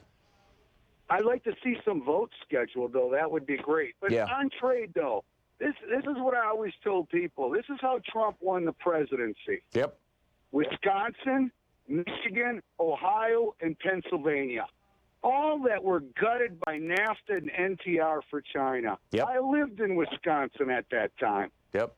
Even the people who didn't lose their jobs didn't get a raise and had to pay more for their benefits because there was the threat for the last 20 years that if you don't give up, we're going to move it to child and slave labor. Yep. And it drove me insane because the Democrats were killing their base voters. Yep. This is when the Democratic Party, when Al Fromm and Bill Clinton started the DLC back in '89, and then got Tony Blair in on the act and everything, and took this roadshow live in '92 in the presidential election against Ross Perot, and then George Herbert Walker Bush was right there with Bill Clinton. So you had the two establishment candidates both saying, yeah, we need to turn all our jobs over to China, and you had Ross Perot saying, and Mexico, and you had Ross Perot saying, no way, you're going to lose millions of jobs. 20% of America voted for Ross Perot, even though they thought he was a crazy old coot in every other regard. And his vice presidential candidate, Admiral Stockdale, came across as, he was actually a very well-respected military guy, but he didn't come across that way. He came across as incompetent. And still we voted for him because we knew what was going to happen with this trade policy. And it's sure enough, that's exactly what happened. Well, Tom, just tell me the secret is how you can get Nancy Pelosi and Chuck Schumer to stop listening to the corporate donors and start listening to the people. Well, it's not just the corporate donors. It's also these people who are writing op-eds for the newspapers and things. Everybody thinks they've got this all figured out, this whole trade thing, and what they've figured out, was an arguable policy back in '92. We didn't really know for sure, although I'd say 200 years of history proved it. But now it's not even arguable, and they're just sounding like idiots. Peter, spot on. Thank you very much for the call. We have to be telling the Democrats we want protectionist trade policies. Trump isn't doing it right, but he's going to win with this. To the Thom Hartmann Program. Call 202-808-9925. I'm telling you, he has a good chance of winning in 2020 if he keeps on this trade hobby horse, and he's going to. He knows what's going on.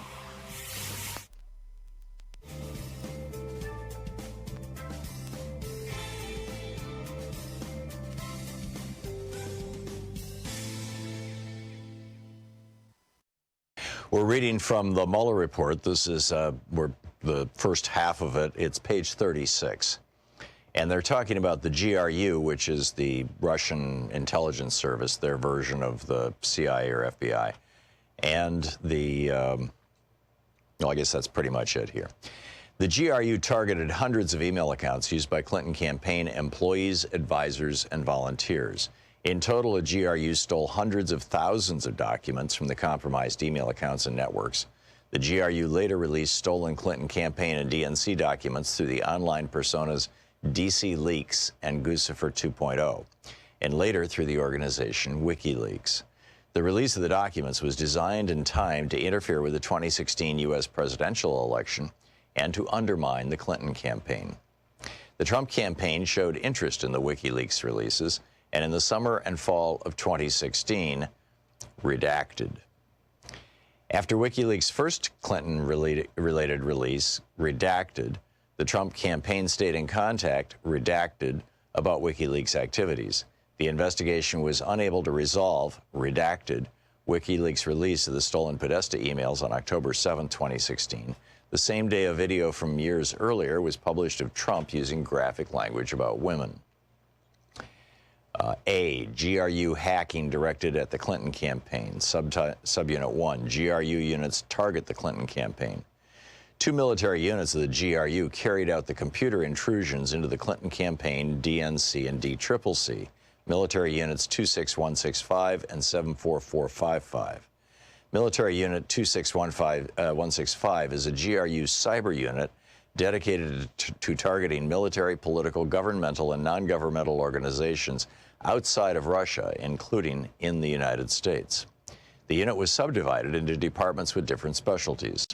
One department, for example, developed specialized malicious software, malware, while another department conducted large-scale spear phishing campaigns. Redacted. A Bitcoin mining operation to secure Bitcoins was used to purchase computer infrastructure and used in hacking operations. Military Unit 74455 is a related GRU unit with multiple departments that engaged in cyber operations. Unit 74455 assisted in the release of documents stolen by Unit 26165, the promotion of those releases, and the publication of anti-Clinton content on social media accounts operated by the GRU. Officers from Unit 74455 separately hacked computers belonging to state boards of elections, secretaries of state, and U.S. companies that supplied software and other technology related to the administration of U.S. elections. Beginning in mid-March 2016, Unit 26165 had primary responsibility for hacking the DCCC and DNC, as well as email accounts of individuals affiliated with the Clinton campaign. Unit 26165 used redacted to learn about redacted different Democratic websites, including Democrats.org, HillaryClinton.com, DNC.org, and DCCC.org. Redacted began before the GRU had obtained any credentials or gained access to these networks, indicating that the larger DCCC and DNC intrusions were not crimes of opportunity, but rather the result of targeting. GRU officers also sent hundreds of spear phishing emails to the work and personal email accounts of Clinton campaign employees and volunteers. Between March 10, 2016 and March 15, 2016, Unit 26165 appears to have sent approximately 90 spear phishing emails to email accounts at HillaryClinton.com. Starting on March 15, 2016, the GRU began targeting Google email accounts used by Clinton campaign employees, along with a small number of DNC email accounts. The GRU's spear phishing operation enabled it to gain access to numerous email accounts of Clinton campaign employees and volunteers, including campaign chairman John Podesta, junior volunteers assigned to the Clinton campaign's advance team, informal Clinton campaign advisors, and a DNC employee. GRU officers stole tens of thousands of emails from spear phishing victims, including various Clinton campaign-related communications. Number 2, intrusions into the DCCC and DNC networks. A, initial access. By no later than April, this is now page 38. By no later than April 12, 2016, the GRU had gained access to the DCCC computer network using the credentials stolen from a DCCC employee who had been successfully spear-phished the week before. Over the ensuing weeks, the GRU traversed the network, identifying different computers connected to the DCCC network. By stealing network access credentials along the way, including those of IT administrators with unrestricted access to the system, the GRU compromised approximately 29 different computers on the DCCC network. Approximately 6 days before first hacking into the DCCC network on April 18, 2016, GRU officers gained access to the DNC network through a virtual private network connection, a VPN, between the DCCC and DNC networks. Between April 18, 2016 and June 8, 2016, Unit 26165 compromised more than 30 computers on the DNC network, including the DNC mail server and shared file server. Unit 26165 implanted on the DCCC and DNC networks two types of customized malware known as X-Agent and X-Tunnel. We'll pick this up tomorrow. It's page 38 of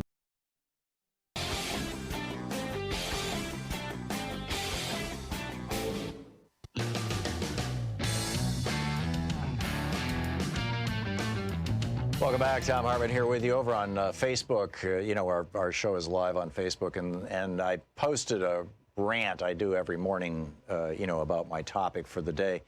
And Diana Wagoner replies, factory jobs are never coming back. Workers must be retrained and relocated. Coal nor steel are coming back.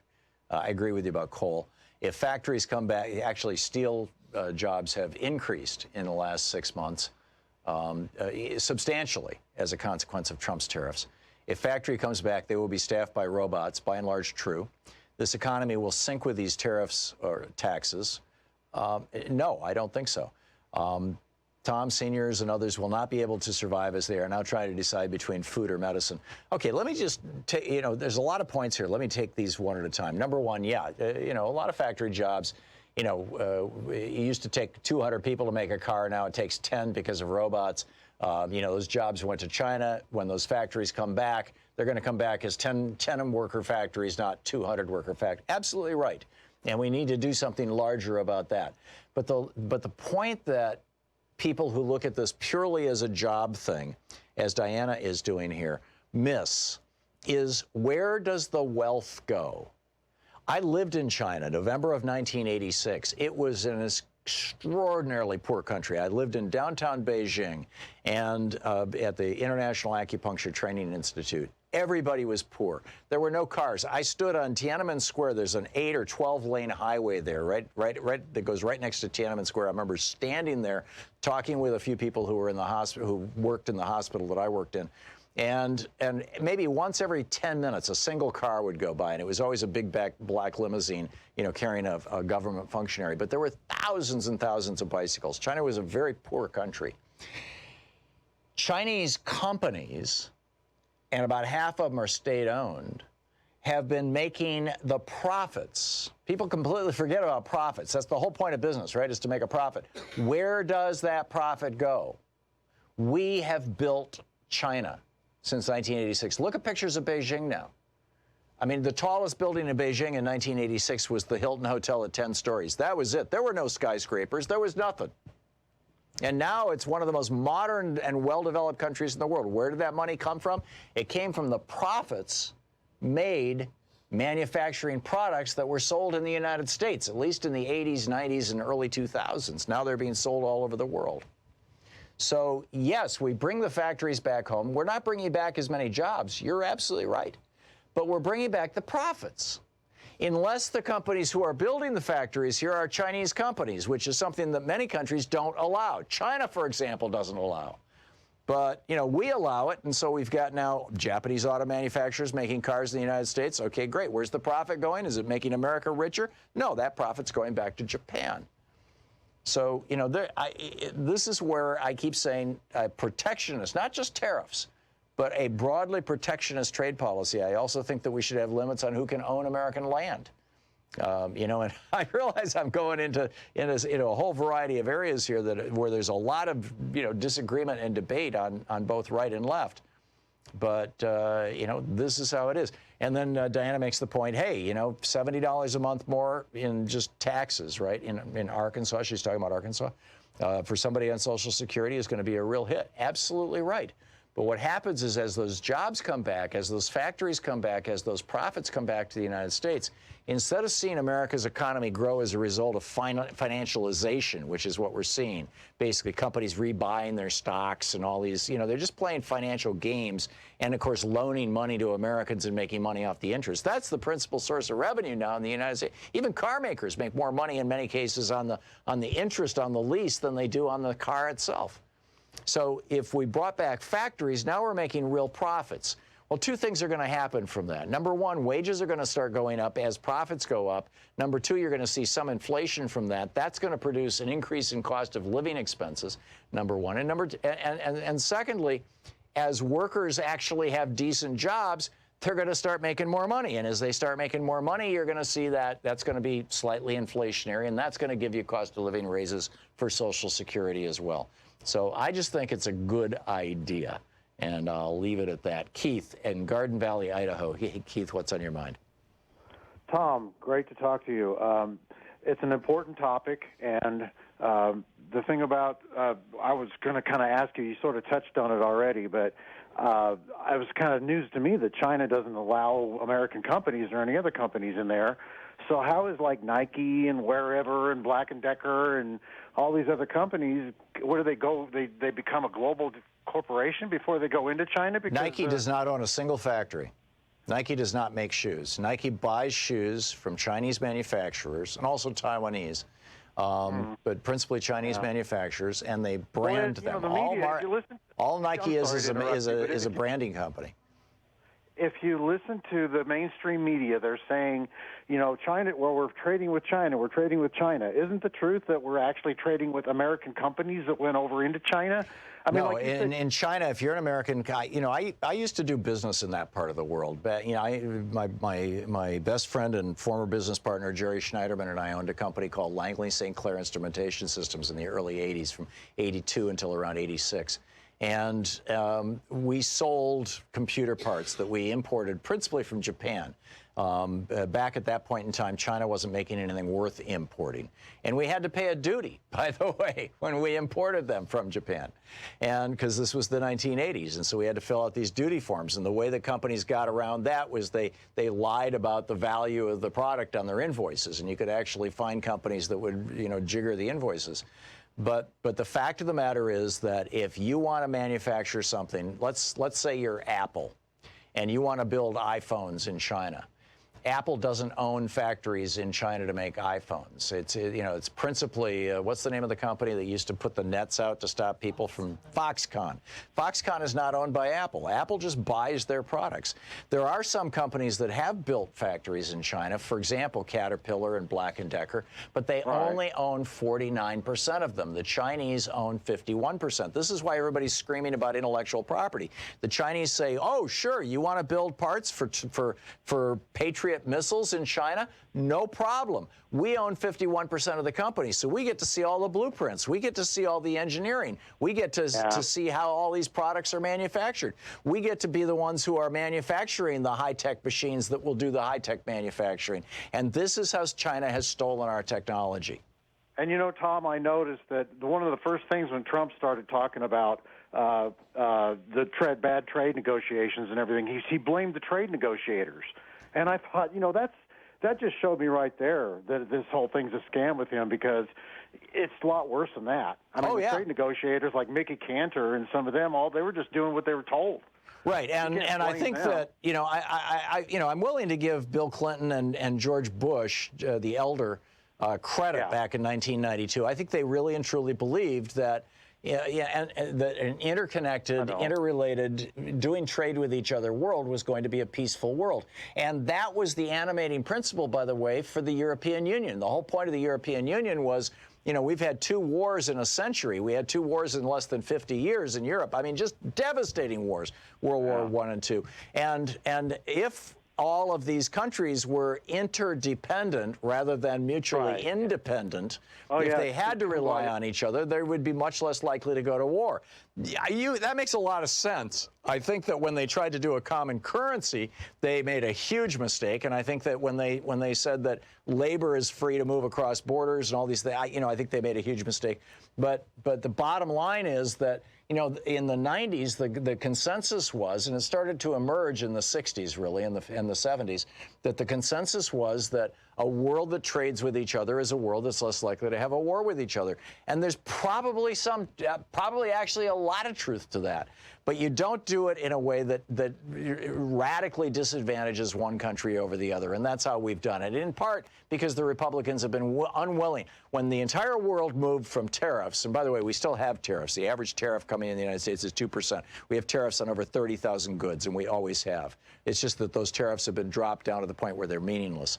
But when the whole rest of the world said, as they signed on to the World Trade Organization and these other groups, yeah, we'll do away with tariffs, they just shifted everything to the VAT tax, to value-added taxes, and they use VAT taxes as functional tariffs. Well, in the United States, when we had that conversation, you know, Grover Norquist and the billionaires and the Republicans were like, tax? Tax? We're not going to do a tax. No, you can't have it. So we ended up being the village idiots. We ended up being the ones being screwed the worst. And Americans know this, Keith.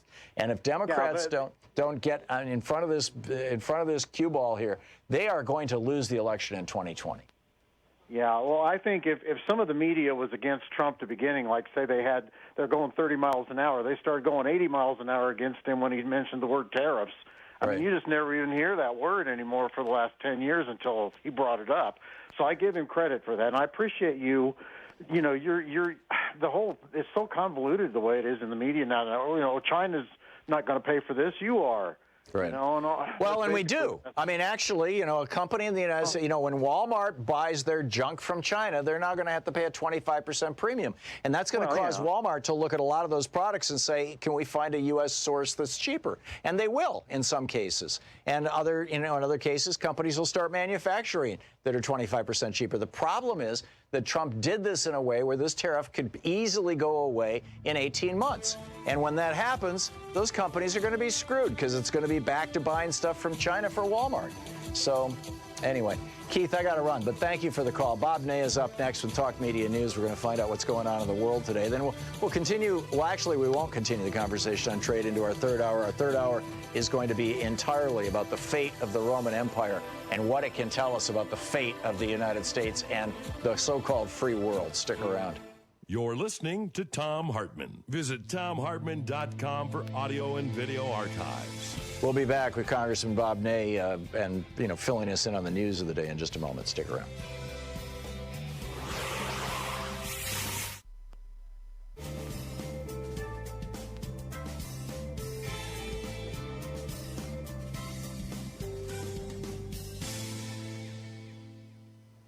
Welcome back. Actually, Nate, I'll do it when we start the news with Bob. Patrick in Los Angeles. Hey, Patrick, what's on your mind today? Hey, thanks for the line. Appreciate it. Yeah, I was hoping to get in with the congressman, and perhaps you can propose this to him the next time you speak with him. There's been this, ongoing notion that, impeaching Jabba the Hutt is going to imperil the Democrats, in terms of the next election. Right. Well, how about turning around the argument on the knuckle draggers and asking, won't not impeaching Jabba the Hutt imperil the Republicans who see all of his crimes that will be laid out in the House, and he will be impeached in the House, right, but not convicted in the Senate? How about turning the argument around? I agree with you, Patrick, and I think that this is not the Clinton impeachment about a BJ. This is the Nixon impeachment about taking bribes, the whole emoluments thing, about committing crimes, about concealing activity. Nixon. One of the 5 articles of impeachment against Nixon was he refused to show his tax returns. I mean, it's obstruction of justice. That was the 3rd article of impeachment against Nixon. Spot on. I think it's a good idea. Patrick, thank you for the call. Kathleen in Topanga, California. Hey, Kathleen, what's up?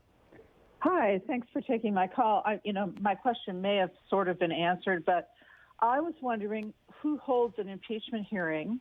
We have all these hearings right now, but they seem to be impeachment hearings have to begin in the House of Representatives with the Committee on the Judiciary. And then the Judiciary will report that, whether they think that the entire House should participate in that. They will report that out to the House, out to the Speaker. But it starts in the Judiciary Committee. Same in the Senate, by the way. They have more power, though, than, say, we have hearings right now in the judiciary and yes, oversight, et cetera.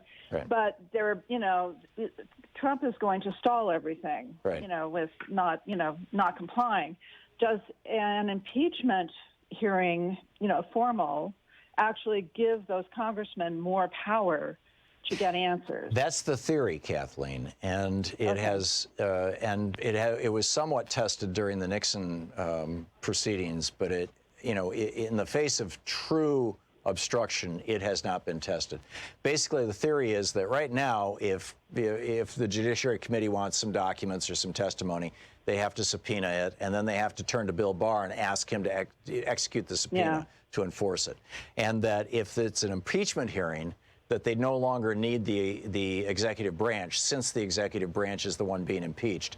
They no longer need the executive branch to give them, to authorize them to get documents. But if the executive branch is in the possession of the documents, or the employees of the executive branch are the ones refusing to testify, then it could still end up having to go to the third branch, to the judiciary. And if that happens, A, that could take a long time, or B, given the current composition of the Supreme Court, they could just blow it up. I'm doubtful that that'll happen. I don't think John Roberts will allow the Supreme Court to become that political. And so, at the very least, calling an impeachment hearing will speed up the process, and the Supreme Court would be much more likely to take it immediately, rather than it having to go through a circuit or a district court to the circuit court to the appeals court, that kind of thing. But, well, thank you, and I'm in favor of that one. Yeah, me too. That's why I've been saying for some time they need to begin impeachment hearings, not impeachment proceedings. So Kathleen, everybody can know. Yeah, there you go. So much. Kathleen, thank you for the call. We'll be back with Bob Ney. Stick around.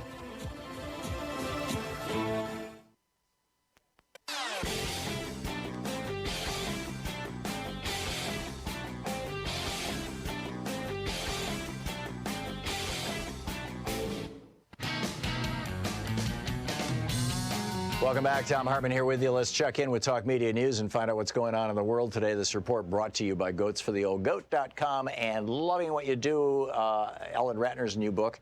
On the line with us, speaking of books, is the author of Sideswiped, the true story of how Washington, D.C. works, former Congressman from Ohio, Bob Ney. Bob, welcome back to the program. Thank you, Tom. So what's at the top of your news hit parade today? Well, Tom, you and I, over a year ago on your show, we're talking about John Bolton. I know it's my favorite punching bag topic, but it's well deserved. He's one of the most dangerous men in the world right now. In the world, and we've talked about it, a long while back, and now so much has progressed. And just in the last few days, if we start to look at the pieces of putting this together, well, first of all, if we go back to the fact that John Bolton spoke illegally to the MEK, the Mujahideen cult, who were the group that was really responsible for taking our hostages, who assassinated Americans. He spoke to them when it was illegal to deal with them. They were still on the terrorist official list. And then he went recently, of course, as we know, to speak to them again, as did Rudy Giuliani. And Rudy Giuliani was paid approximately, if I'm correct, Tom, about $150,000 by the MEK. So, let's continue to look at these pieces. So Giuliani and Bolton both took money from declared terrorist groups? I mean, we put people in Gitmo for that. Well, exactly. And the fact of even speaking to them is one thing. Giuliani took a fee, and I think I'm pretty correct, anywhere from, let me be safe, $100,000 for sure, up to $150,000 he took from the Mujahideen cult. Yes, he did. Took a fee. And, of course, he's, the president's lawyer, and then Bolton's the national security advisor. Well, then, of course, the meetings that Bolton canceled in Greenland because of the, quote, crisis, and he had to fly back to the United States. And now he has canceled the visit to Russia. He's going to postpone it for a day, but he's canceled the visit today. And as Pompeo says, he's going to Brussels. Why? Because of the Iran situation. When you look at what he's trying to get a coalition for an attack, isn't that what it looks like? Well, exactly. And here's the thing.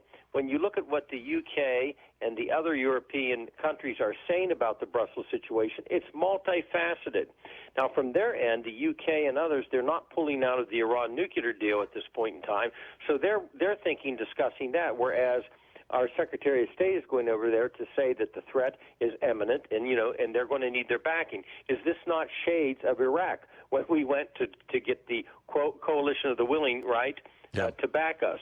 And on top of it, Bolton's words, which in a rare announcement by a national security advisor about our ships heading there, Bolton's announcement, Tom, and you and I spoke about this a couple of weeks ago, was clearly stated that and any proxies of Iran or doing anything, quote, to our allies. Now, what happened yesterday? 2 Saudi tankers were sabotaged, correct, off the coast in the Gulf. Now, this is the country that's reporting this, Mohammed bin Salman, who, of course, is best friends with the president's son-in-law. The country that's reporting this is the same country that told us they didn't chop a reporter to pieces in the embassy, remember? Right. Of course. Yeah. And they are now, all of a sudden, they have sabotaged 2 ships that were sabotaged. This is all fitting in. And the corporate mainstream media is not even questioning Bolton's 20-year history of calling for preemptive bombing. In the Newsweek article, too, Tom, it was stated that people are saying out of the White House, sources are saying that the president has said that Bolton has already wanted him to start war in 3 different places on the planet. That's amazing. And at the same time, Bob, today is the 34th anniversary of the police in West Philadelphia literally firebombing a building that the MOVE activists were in, killing 11 of them, including 5 children, and turning 65 houses in a 2 or 3 block area in Philadelphia into just blazes. Right. This is a pretty grim anniversary. Do you see, is this the sort of thing that's gone from America forever, or do you think that, the FBI and this was the FBI that was involved with this as well as the Philadelphia police. What lessons have we learned? Well, unfortunately, and to answer that, I think that we have learned some lessons as a culture and a society, through talking about it as you do and others. However, as a government, I'm not sure we've learned a lesson because let's look, after all, cocaine was sold on the streets of Los Angeles, to be used to pilfer weapons where they wanted to the rebels, right? So that's been done. But on top of it, let me go to modern times. People stood on the floor of the House and they told members of Congress, there's this going on and that going on. I can't speak because I'll be arrested, obviously, quickly if I do. But they stood on the floor of the House. Whatever happened to the accountability with those people? Why have they not been dragged back to the House in either private or public hearings to say, why did you give that information that created a war in Iraq? Right. Who gave you that information? Tom, I guess the government's never learned because it never even cared to go back. And it's a sore point with me, and it should be with others who voted for that thing, because, I'd like to be able to get those people and say, why did you tell that? Yeah, you voted for the war in Iraq thinking that the intelligence you were being given was true. Sure. Yeah. And they've never made that accountable. So let's hope that they do keep it. I mean, I think we've come a long way, but I would still be suspicious of rogue elements in the government. And, of course, you've got to look at who controls the government and their style. Yeah, it's remarkable. You talk about the Republicans? Is that... Well, right now, yes, sir. I mean, speaking as a former Republican congressman yourself? That's right. Yes, sir. That's serious and stuff. I think we have to watch that. And, and it's not a good situation for Americans. And they're eavesdropped on, and they're told at Senate hearings they aren't. And if somebody doesn't step in to correct these types of things, and that's why I bring up this issue today, because these pieces are all going together. They're looking for a reason to begin a war with Iran. The only other option is to then bomb parts of Iran, which would be a major war that would be into. But again, we're now relying upon the word of the Saudis, and our government's telling us, we've got to protect those interests. It's the Saudis. So our statement, first of all, was if Iran attacks our allies or interests. Now the Saudis are saying, we're under attack from Iran, and we're going to use that to start a war. Is that the bottom line here, Bob? Within a week.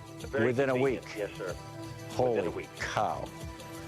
Bob Ney, author of Sideswiped, former congressman from Ohio. Bob, thanks so much.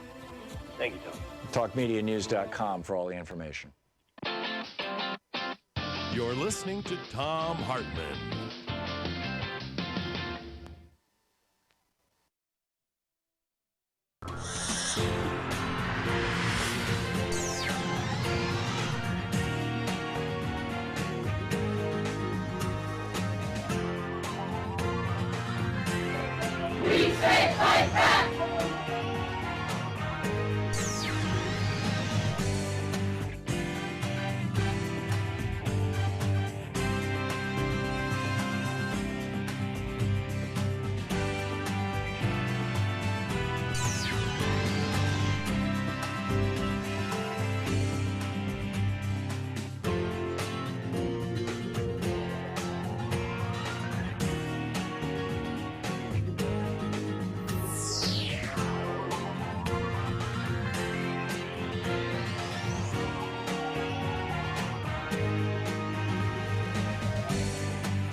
Want to connect with the show online? You can find the Thom Hartmann Program on Facebook, Twitter, and Instagram. You know, every day here on the Thom Hartmann Program, Louise and I and our team, Sean, Nate, Shira, Dave, Chase, Sue, Nigel, Ron, we all work to put together the very, very best show we possibly can. And there's an enormous amount of work that goes into the show. And one of the things that a lot of content, a lot of specific information that we go through and we dig out and, you know, we want to share with you. And Sue puts that into our newsletter every week. And I think you will, if you don't already receive our newsletter, it comes in email every day, about an hour after we're off the air, or maybe a couple hours after we're off the air. And Sue goes through and pulls literally every link to every story that we talked about and puts it into the newsletter. It's free. We don't sell the list or anything. You complete safety and security. There's no charge. There's no nothing. Just, you know, plug in your email address over at thomhartmann.com. And you get signed up for the newsletter. It's all fairly obvious. You'll see it on the website. So check it out, thomhartmann.com. Thank you. We're reading from the Mueller report. This is the first half of it. It's page 36. And they're talking about the GRU, which is the Russian intelligence service, their version of the CIA or FBI. And well, I guess that's pretty much it here. The GRU targeted hundreds of email accounts used by Clinton campaign employees, advisors, and volunteers. In total, the GRU stole hundreds of thousands of documents from the compromised email accounts and networks. The GRU later released stolen Clinton campaign and DNC documents through the online personas DC Leaks and Guccifer 2.0, and later through the organization WikiLeaks. The release of the documents was designed and timed to interfere with the 2016 U.S. presidential election and to undermine the Clinton campaign. The Trump campaign showed interest in the WikiLeaks releases, and in the summer and fall of 2016, redacted. After WikiLeaks' first Clinton-related release, redacted, the Trump campaign stayed in contact, redacted, about WikiLeaks activities. The investigation was unable to resolve, redacted, WikiLeaks' release of the stolen Podesta emails on October 7, 2016. The same day a video from years earlier was published of Trump using graphic language about women. GRU hacking directed at the Clinton campaign. Subunit 1, GRU units target the Clinton campaign. 2 military units of the GRU carried out the computer intrusions into the Clinton campaign, DNC, and DCCC. Military units 26165 and 74455. Military Unit 26165 is a GRU cyber unit dedicated to targeting military, political, governmental, and non-governmental organizations outside of Russia, including in the United States. The unit was subdivided into departments with different specialties. One department, for example, developed specialized malicious software, malware, while another department conducted large-scale spear phishing campaigns. Redacted. A Bitcoin mining operation to secure Bitcoins was used to purchase computer infrastructure and used in hacking operations. Military Unit 74455 is a related GRU unit with multiple departments that engaged in cyber operations. Unit 74455 assisted in the release of documents stolen by Unit 26165, the promotion of those releases, and the publication of anti-Clinton content on social media accounts operated by the GRU. Officers from Unit 74455 separately hacked computers belonging to state boards of elections, secretaries of state, and U.S. companies that supplied software and other technology related to the administration of U.S. elections. Beginning in mid-March 2016, Unit 26165 had primary responsibility for hacking the DCCC and DNC, as well as email accounts of individuals affiliated with the Clinton campaign. Unit 26165 used redacted to learn about redacted different Democratic websites, including Democrats.org, HillaryClinton.com, DNC.org, and DCCC.org. Redacted began before the GRU had obtained any credentials or gained access to these networks, indicating that the larger DCCC and DNC intrusions were not crimes of opportunity, but rather the result of targeting. GRU officers also sent hundreds of spear phishing emails to the work and personal email accounts of Clinton campaign employees and volunteers. Between March 10, 2016 and March 15, 2016, Unit 26165 appears to have sent approximately 90 spear phishing emails to email accounts at hillaryclinton.com. Starting on March 15, 2016, the GRU began targeting Google email accounts used by Clinton campaign employees, along with a small number of DNC email accounts. The GRU's spear phishing operation enabled it to gain access to numerous email accounts of Clinton campaign employees and volunteers, including campaign chairman John Podesta, junior volunteers assigned to the Clinton campaign's advance team, informal Clinton campaign advisors, and a DNC employee. GRU officers stole tens of thousands of emails from spear phishing victims, including various Clinton campaign-related communications. Number 2, intrusions into the DCCC and DNC networks. A, initial access. By no later than April, this is now page 38. By no later than April 12, 2016, the GRU had gained access to the DCCC computer network using the credentials stolen from a DCCC employee who had been successfully spear-phished the week before. Over the ensuing weeks, the GRU traversed the network, identifying different computers connected to the DCCC network. By stealing network access credentials along the way, including those of IT administrators with unrestricted access to the system, the GRU compromised approximately 29 different computers on the DCCC network. Approximately 6 days before first hacking into the DCCC network on April 18, 2016, GRU officers gained access to the DNC network through a virtual private network connection, a VPN, between the DCCC and DNC networks. Between April 18, 2016 and June 8, 2016, Unit 26165 compromised more than 30 computers on the DNC network, including the DNC mail server and shared file server.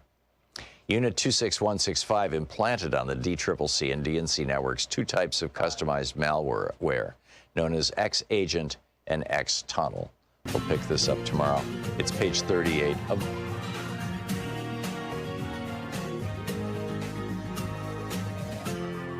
This is the Thom Hartmann Program. And welcome back to the third hour of our program. We, in our first hour, Congressman Mark Pocan was taking your calls for the hour, the co-chair of the Congressional Progressive Caucus. In the second hour, we've been talking about trade. Now I want to do a deep dive, conversations with great minds here with Edward J. Watts. He has a new book out. First of all, he holds the, how do you pronounce that chair, Dr. Watts? The Alcibiades Vasiliades Endowed Chair. Great, thank you. And is a professor of history at the University of California, San Diego. He's the author of several prize-winning books, including The Final Pagan Generation, and he lives in California. His new book, and I read this the weekend before last, and it just blew away my weekend. I could not put it down. Mortal Republic, How Rome Fell into Tyranny. And Dr. Watts, welcome to the program. Thank you for being with us this hour. Oh, thank you so much. I'm really excited to be here. So, we're going to have a little bit of elbow room. There'll be a 6-minute break at the bottom of the hour, but outside of that, basically, we have this time to talk. We will have to take some bumps in and out during the 2 half-hour periods, but they'll be very, very short. Let's start at the beginning. You write about how, I mean, the focus of the book seems to be, from my point of view anyway, the focus of the book seems to be this period of time from, roughly 100 BC to maybe a few years AD, when Rome went from being more or less a functioning republic to becoming an empire, and the whole idea of republic was gone as Octavian, as Augustus Caesar rose. Can we start at the beginning? You said that the Roman Empire was roughly, and I'm doing this from memory, and it's been 2 weeks since I read your book. My apologies, but you said that the Roman Empire was about 500 years old, more or less, around the time Christ was born. How did it start? And at one point, you referenced the Roman Constitution, and at another point, you referenced that Rome didn't have a constitution. Did they have one? At what point did they acquire it? How did it function as a republic? Where did the idea even come from? Yeah, I mean, this is a great question, because when we think about Rome, what we tend to think about is the empire that starts with Augustus. And that, all told, lasts for about 1,500 years. So it's one of the longest lasting states in the history of the world. But for 500 years before that, Rome is a republic.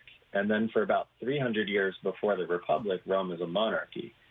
And so what the republic actually starts as is a reaction against Roman monarchy, where you have a group of basically influential aristocrats who decide that they want a representative democracy of a sort to replace a monarchy that had become a kind of uncontrolled absolute state. Was this in part motivated by their looking at the experience of the Greeks?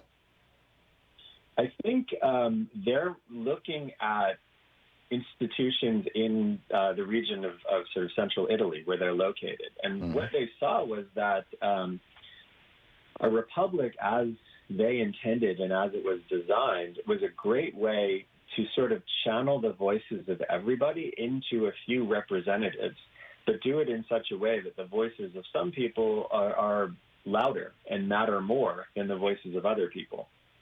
And so when the republic is set up, it's set up basically as something that it's a representative democracy, but it's a representative democracy in which certain people have a greater voice than others.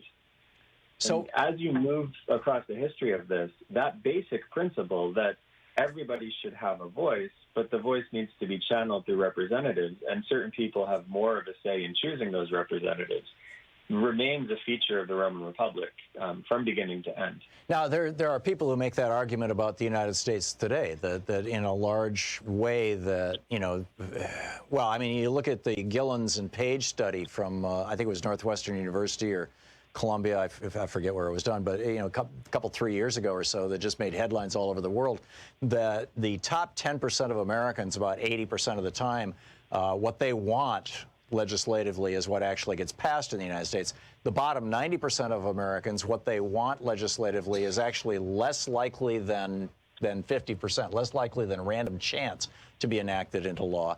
So we have a republic here where we have this feeling that we are participating and that we're electing people, and yet there is a very definite power structure in place. Were the Romans trying to? I mean, are there parallels here, or was it, hey, we're gonna make it more representative to diminish the probability of revolt or revolution, and yet we're not going to make it entirely representative because we want to maintain our wealth and power? Yeah, I think that the path you see in the United States and the path you see in the Roman Republic are similar. When the United States started as a republic, the people who could vote were property-holding white men, more or less. And, of course, this was a structure that originally was designed to support massive slavery in the South. And in the Roman Republic, you start out also with a very narrow group of people who actually get to decide what's happening. But in Rome, as in the United States, more people get involved. More people get a voice as time passes. Now, Rome never gets to the point where it's including, say, the votes of slaves or even the votes of women.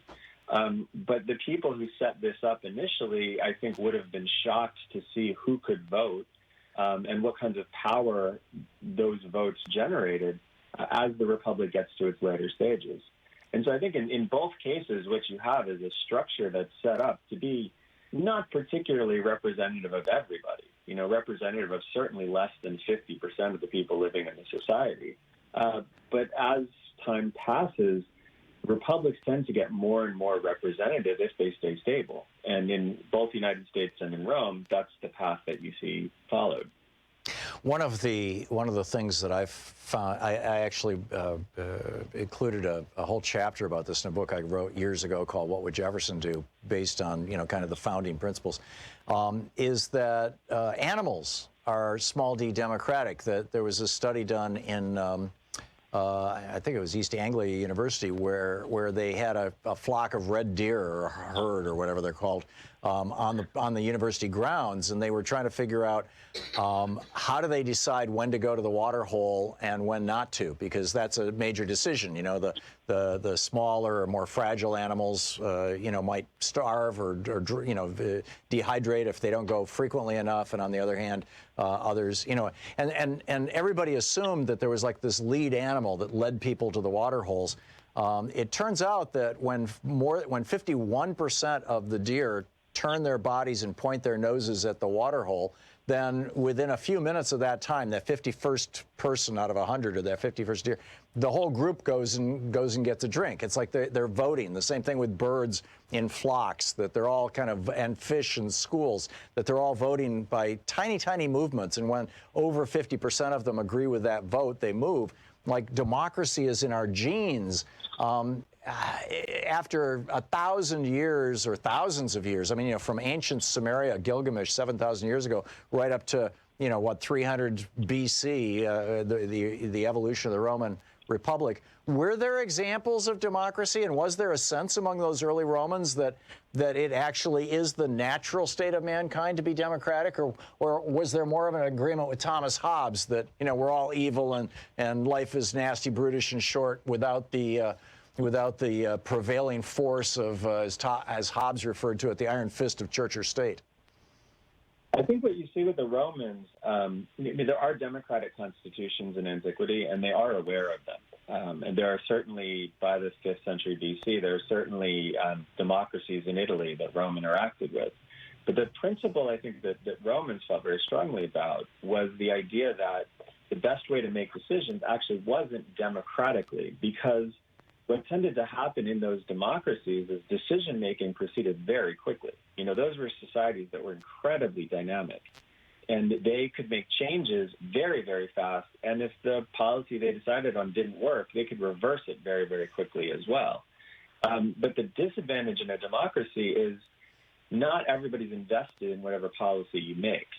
So it's only 50% plus one person that makes a decision, and that decision could actually be quite radical. And the reversal could be equally radical. And so what the Romans decided and what the Romans preferred was a system that was based on generating consensus, where every decision was made on the basis, or was made by people who represented all Romans on the basis of the collective consensus that they could build around a policy. And what Romans understood was that was not the most dynamic way to make decisions. It took a while to make any kind of decision in that kind of system. But those decisions tended to be binding because people now were bought in. If 70% of the population approves something, it's very hard to reverse it. And it's a lot harder than when 50% approve it. It's a remarkable, era in the history of the world, and I find it just fascinating. I have a question about political violence. You write about Romans had avoided political violence for 3 centuries until the 130 BC era. I want to get to that in just a moment. It's 16 minutes past the hour. We're talking with Edward J. Watts. His new book is called Mortal Republic: How Rome Fell into Tyranny, and it's a must-read. It's brilliant. Stick around. We'll be right back. This is the Thom Hartmann Program. We'll be back in just a moment with Edward J. Watts.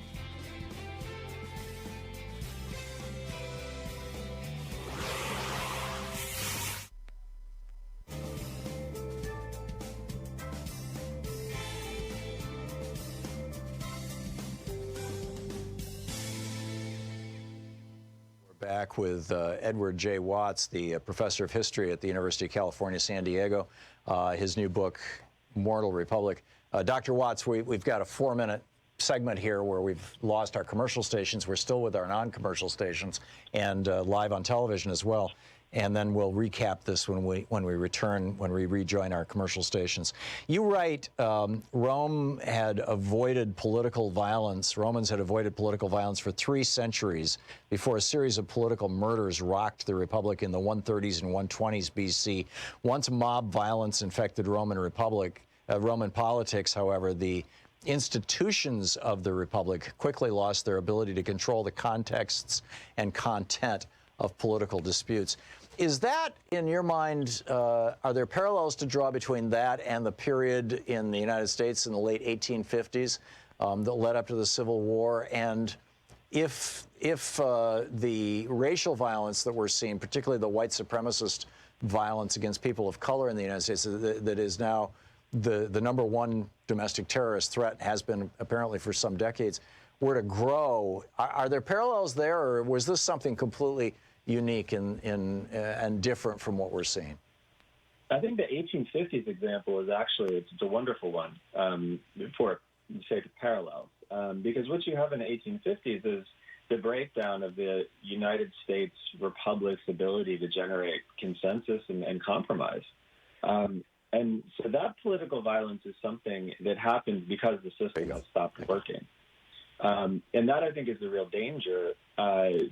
In Rome, when that happened and when political violence became a way to solve these disputes that you couldn't resolve politically, the political system becomes marginalized, and it doesn't have the ability to protect people who are engaging in politics and ensure that they won't physically suffer because they take a political position. I think that the racial violence right now, I think, is a little bit different because it hasn't yet risen to the level of trying to change policy by using violence. It's a very serious problem on the level of our society functioning, but it hasn't yet reached the stage where this political violence directed against Didn't we sort of see some of that, though, in the 60s and 70s when the anti-war, I was part of that generation, and I was spied on by the FBI, I was spied on by the Michigan State Police. Numerous of my allies and friends, were spied on, and many of them arrested. I was arrested more than once. I mean, and we were trying to change policy, and the outcome of that was arguably a much more repressive government, a much more powerful police state in the United States. Or am I exaggerating that?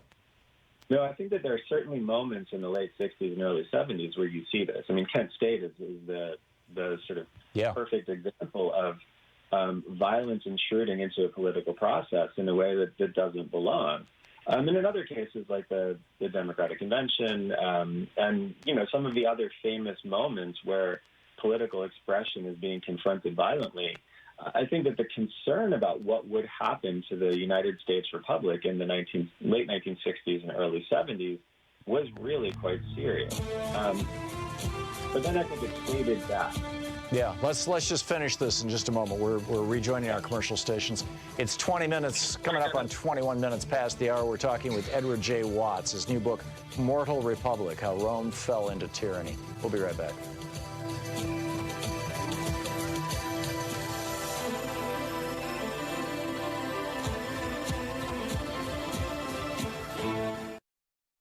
Every day here on the Thom Hartmann Program, Louise and I and our team, Sean, Nate, Shira, Dave, Chase, Sue, Nigel, Ron, we all work to put together the very, very best show we possibly can. And there's an enormous amount of work that goes into the show.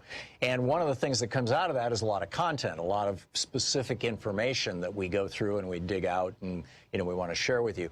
And Sue puts that into our newsletter every week. And I think you will, if you don't already receive our newsletter, it comes in email every day, about an hour after we're off the air, or maybe a couple hours after we're off the air.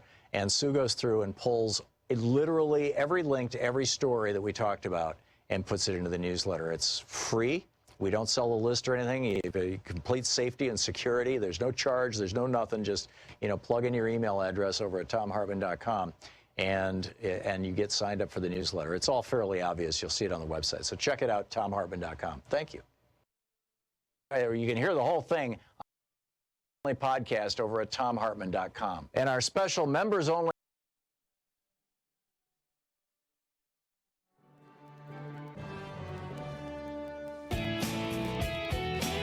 Watts, the author of Mortal Republic, How Rome Fell into Tyranny. And Dr. Watts, we were just talking about how political violence was the main thing that changed the nature of the Roman Republic around 100 B.C., and I was wondering if there were parallels with the political violence we're seeing in the United States. Do you see other political parallels with political violence, like, the uprising in Turkey against Erdogan and then his crackdown, the protests against Duterte in the Philippines, that crackdown, Mohammed bin Salman in Saudi, of course, that's not a republic, but, his crucifying somebody for Easter.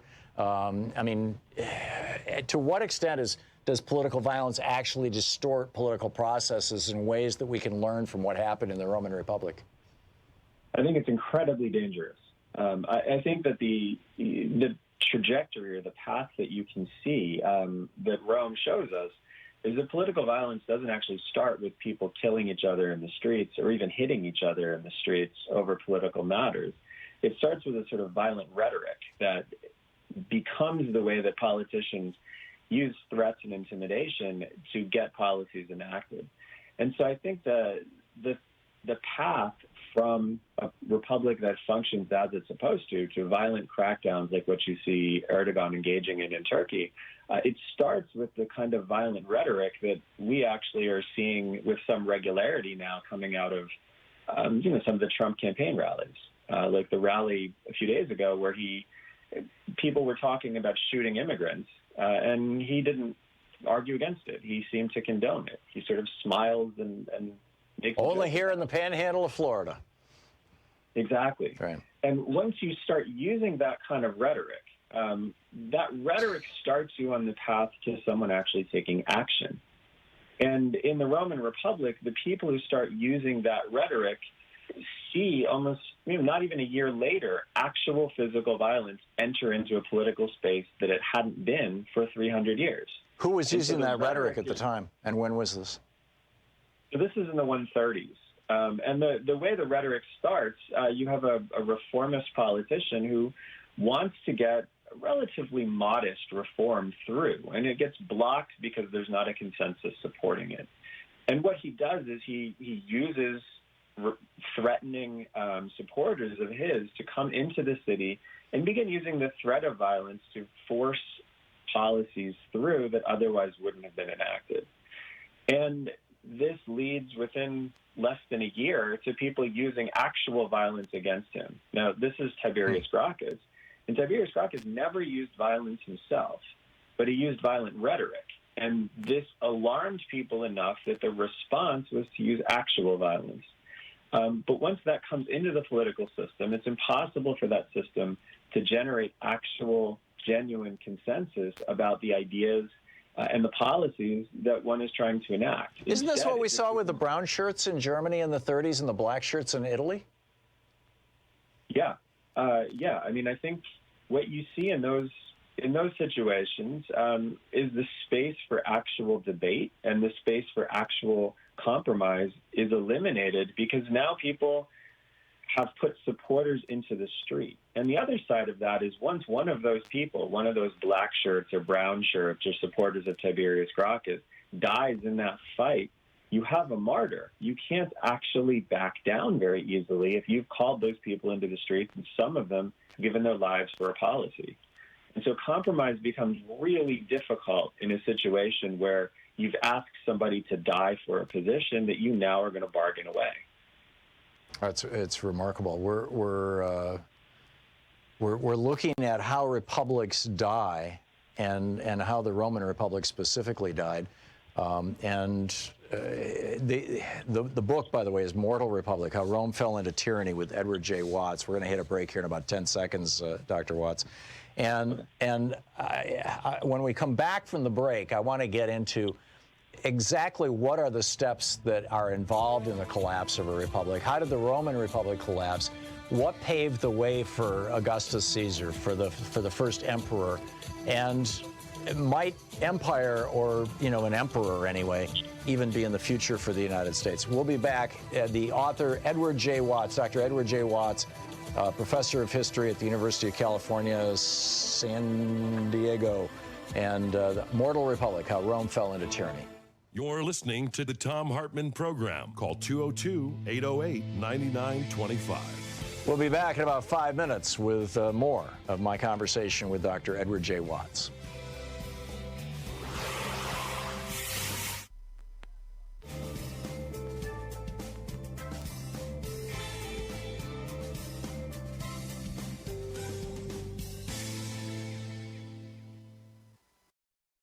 We're reading from the Mueller report. This is the first half of it. It's page 36.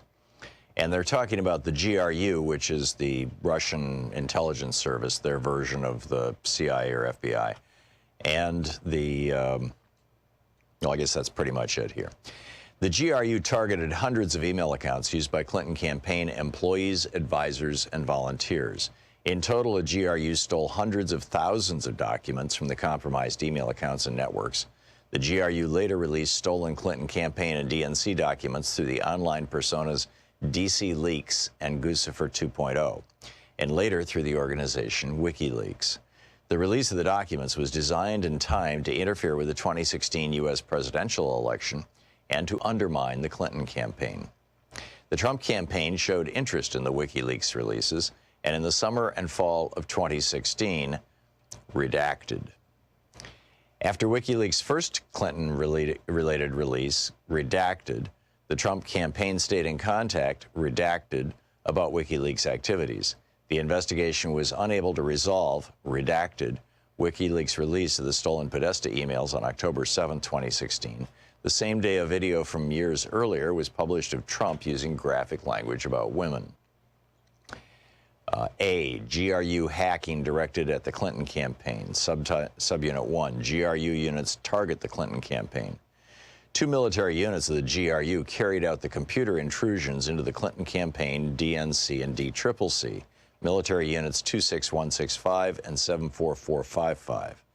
Military Unit 26165 is a GRU cyber unit dedicated to targeting military, political, governmental, and non-governmental organizations outside of Russia, including in the United States.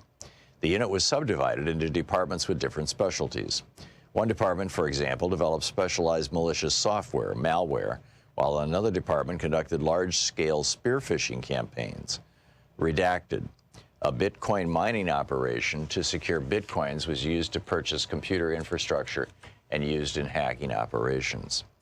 Military Unit 74455 is a related GRU unit with multiple departments that engaged in cyber operations.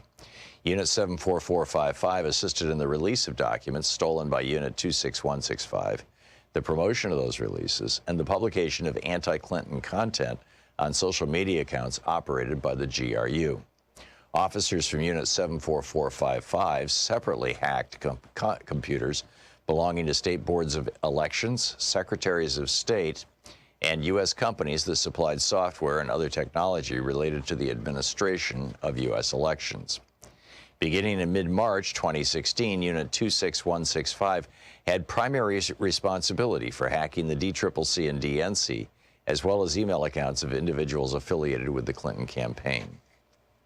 Unit 26165 used redacted to learn about redacted different Democratic websites, including Democrats.org, HillaryClinton.com, DNC.org, and DCCC.org.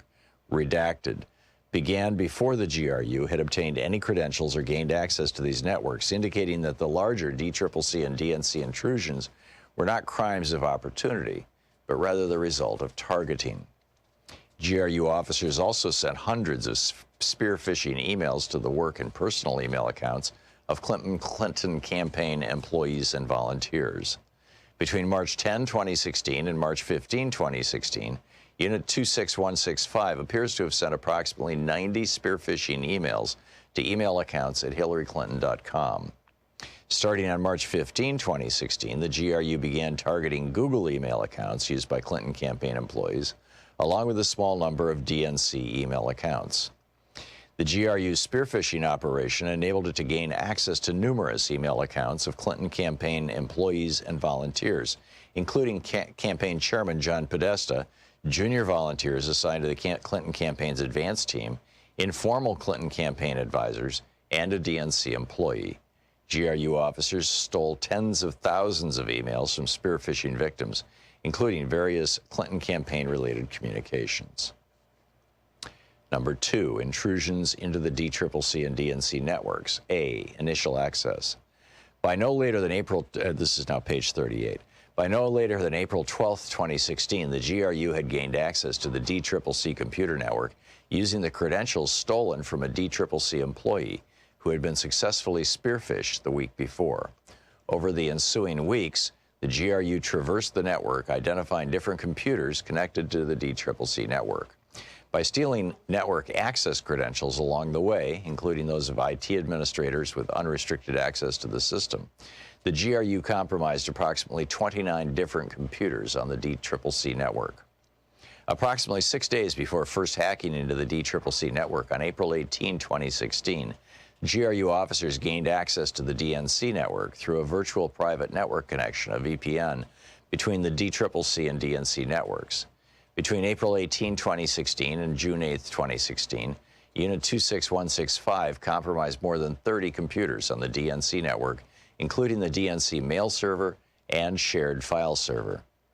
Unit 26165 implanted on the DCCC and DNC networks two types of customized malware known as X-Agent and X-Tunnel. We'll pick this up tomorrow. It's page 38 of. Want to connect with the show online? You can find the Thom Hartmann Program on Facebook, Twitter, and Instagram.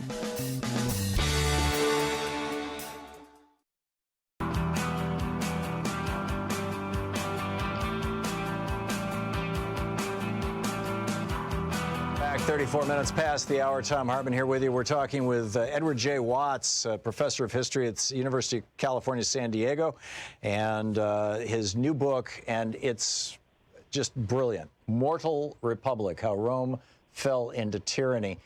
Dr. Watts, we talked about the early Roman Republic. We haven't yet really gotten into the death of Julius Caesar, the rise of the triumvirate, and then ultimately the rise of Octavian. Please correct my pronunciations. My knowledge on this, I took 2 years of Latin in high school, and I did in Latin a book report on Gibbons's book on the Roman Empire. But to the best of my recollection, I didn't actually read the book. I skimmed it. I had a Cliff Notes. I don't remember now, but I learned so much from your book that I really should have known. So can you encapsulate or summarize, fairly quickly for us how Rome went from being, you mentioned before, for 200 years you had basically a kingdom, then for about 300 years it became a republic, and then, more or less around the time of Christ, it ceased to be a republic, and how that happened, and if there are lessons for us today in that. Yeah. So basically, when we were talking in the last hour, we talked about how the rise of violence in political systems like a republic short circuits the basic way a republic is supposed to work. And what that means is, in terms of setting policy, the policies cannot be arrived at building towards compromise and consensus like a republic is designed to do. But eventually this seeps out so that it isn't just affecting policy making, but it's affecting individual politicians. And so the politicians who are using violence or are trying to push policies through, they now are not protected by the republic either. So there's sort of two fundamental aspects of what a republic should do. One is it builds policies that a lot of people support. But the other is, if you are on the wrong side of a political decision, you don't lose anything. You don't die. You don't lose your property. The minority is protected, essentially. Exactly. And so you know what's at stake when you participate politically. If you win, you get a policy enacted. If you lose, and you lose face, and maybe you don't get reelected, but you don't die. Right. And as you move into the last century of the Republic becomes increasingly unable to protect the lives of the people who lose in political conflicts, which means, frankly, you can't afford to lose. And as you move into the career of Julius Caesar, you move into a moment where you have a figure who very much understands that that's what's at stake. Caesar was very willing to do things that were unconventional or maybe unconstitutional in a sense to get policies enacted. But what Caesar also understood very deeply was that the Republic by the 50s BC didn't function and couldn't ensure that any deal that he made politically would actually be binding.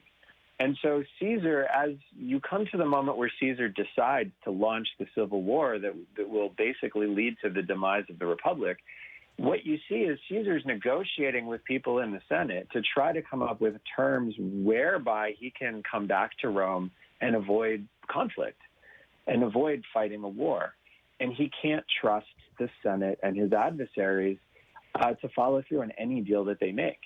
And so Caesar ultimately decides to invade Italy and start the civil war that ends the Republic because he can't trust that the Republic can make a deal that will be binding. And in the end, he can't trust that if he makes a deal with the Republic, he's not going to end up dead.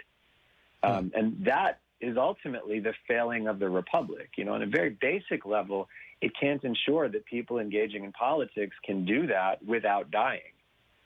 That's remarkable. So are there lessons for today in that, or are we nowhere near close to that sort of thing? I mean, that actually seems like the precursor to the American Civil War in some regards. Yeah. No, I think we're not there yet. But it's important, I think, to understand the path that one goes along to get to that point. Because initially, when a republic is functioning and generating consensus and fostering compromise, no one even thinks that there's any risk that you could die for behaving politically. Once you start injecting threats into this, you begin realizing that if you put a policy forward that somebody doesn't agree with, you might be threatened and you might get hurt.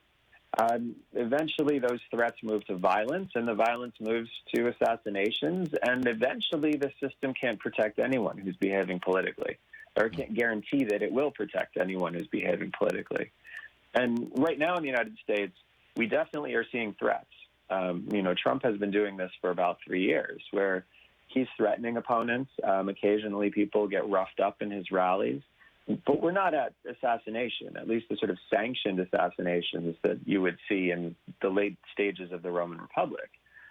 So we have seen assassinations. We've seen people killed in synagogues. We've seen people killed in mosques. We've seen people killed in churches, in the name of politics by people who are overtly Trump supporters. But none of them were politicians. They were killed because of their identity, not because of their political activity. That's a distinction?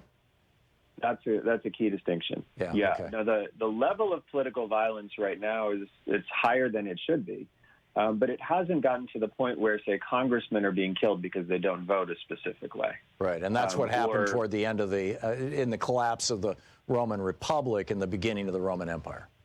Right, and as you get into, after Caesar's assassination and you get into the civil wars with Octavian is particularly brutal.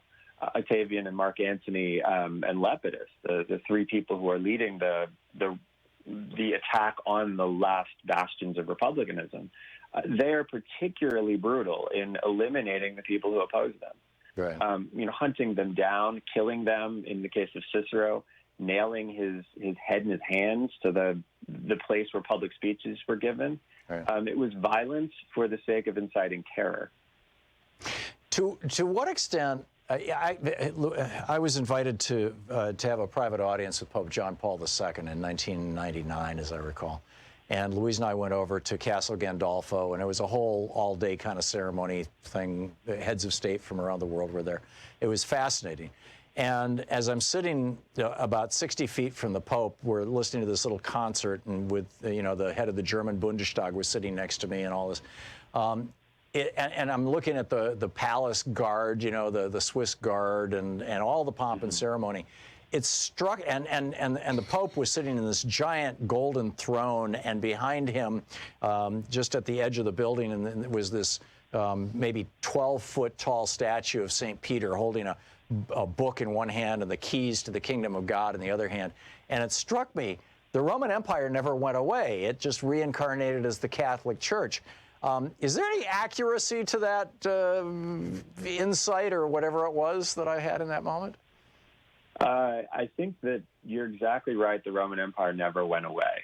One of the projects I'm working on right now is this idea that the decline and fall of Rome is something that is persistent forever. It enters into how we think about politics now. And the Catholic Church is one of the groups or the entities that picked up the legacy of Rome. But you see this getting picked up whenever it's useful in all kinds of contexts. Everyone from the Russians in the 16th century to the Germans in the 19th century, from Charlemagne to the Byzantine emperors, all of them enjoy a claim on a Roman legacy. And in some ways, the United States does too. The modeling of our Constitution on the Roman Republic isn't an accident. The men who did this were all classically trained, classically educated. They knew their Polybius, they knew their Roman history. And of course, our republic is being founded while Gibbon is publishing his Decline and Fall of the Roman Empire. So it's very much in everyone's mind. You write, this is from page 281, or 280, you say the republic did not need to die. A republic is not an organism. It has no natural lifespan. It lives or dies solely on the basis of choices made by those in charge of its custody. And then on the next page, after you go through Cicero's arrogance and Cato's senatorial obstruction and Caesar's immense political talent and all those things, you say every time Cato misused a political procedure, or Claudius, and forgive my mispronunciations here, intimidated a political opponent, or a Roman citizen took in a bribe in exchange for his vote, they wounded the republic. And the wounds festered whenever ordinary Romans either supported or refused to condemn men who took such actions. When citizens take the health and durability of their republic for granted, their republic is at risk. This was as true in 133 BC or 82 or 44 BC as it is in AD 2018. You want to riff on that a little? Yeah, I think that our obligation as citizens of a republic is to acknowledge that there's a lot of good that comes from this. It's not the fairest political system. It's intentionally not fair. But on the other side of that, a republic that is dynamic, in which everyone is invested in its health, becomes more fair over time. And the decision that we have as citizens of a republic is, do we actually value the slow and steady process of regeneration and growth that a republic engages in? And if so, what we need to do is argue and fight for that republic. And sometimes that's going to mean that there's a policy that 70% of the population approves that we don't. But if that is a decision the republic makes, then we move on and we try to fight that fight again within the context of that republic at a later point when people have changed their opinions.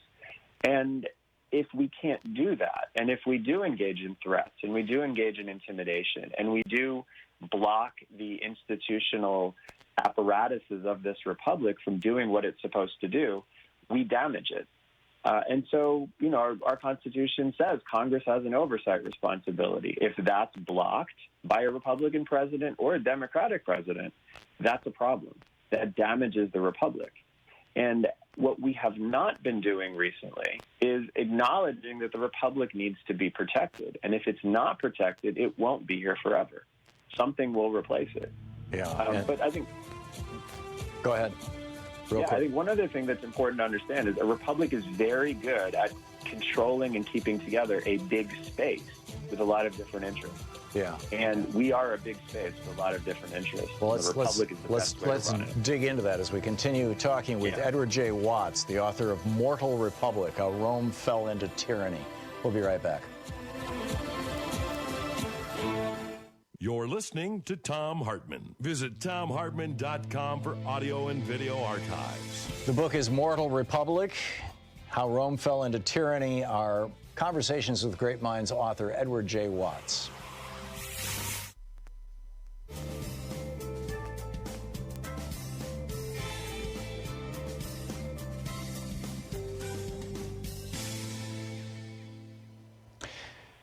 Dr. Watts, and welcome back. Dr. Watts, what, in your mind, well, first of all, what motivated you to write this book at this time, particularly given that you, particularly toward the end of the book, indulged in a little bit of contemporary political observation and comparison? So I've been teaching Roman history for the better part of 20 years. And in that time, what I've seen is the interest in the parts of Roman history that most appeal to my students has changed dramatically. So when I started teaching, it was in the lead up to the Iraq War and the discussions of Rome and the Roman Empire and the fall of the Roman Empire as a paradigm for the United States. And what I noticed, starting about in 2012, was that students became a lot more interested, not in the empire, but in the republic. And the republic was always a moment of great personalities, but not great relevance to our students. But in the lead up to the 2016 election, and then especially after the election, students became very interested in how the Roman Republic fell, what kinds of things happened that brought that process about, and what that might mean as a tool for us to think about our contemporary reality. And so the book actually was designed to help my students and, and a general population think about what's going on around us with more tools than we might normally think we have available to us. The 1930s are important to think about when we're considering what could happen now.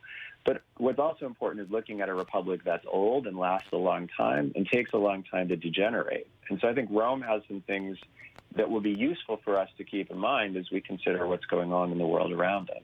For example? So again, I think what's particularly important is to understand that a republic that is strong and has lasted a long time doesn't die in 3 or 4 years. The process of decline and degeneration takes a while.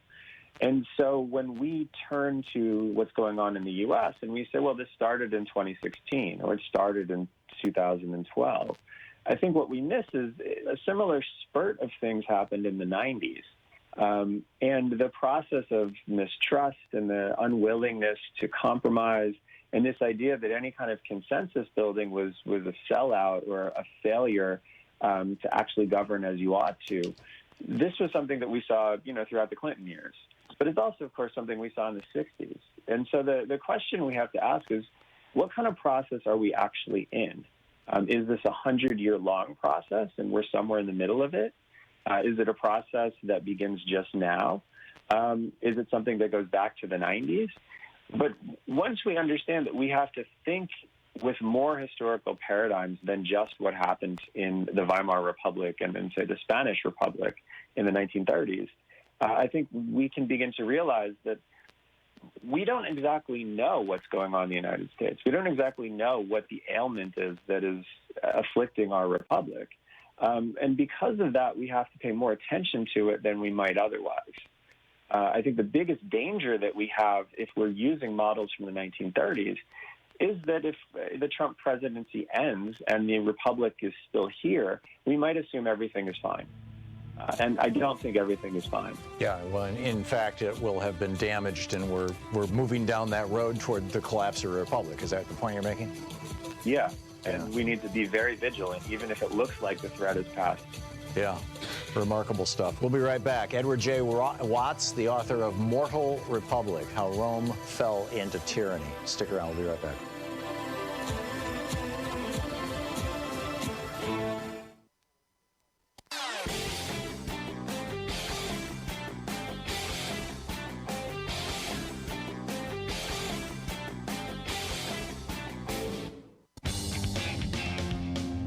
Welcome back. I'm talking with Professor Edward J. Watts, professor of history at the University of California, San Diego. His new book, Mortal Republic, How Rome Fell into Tyranny.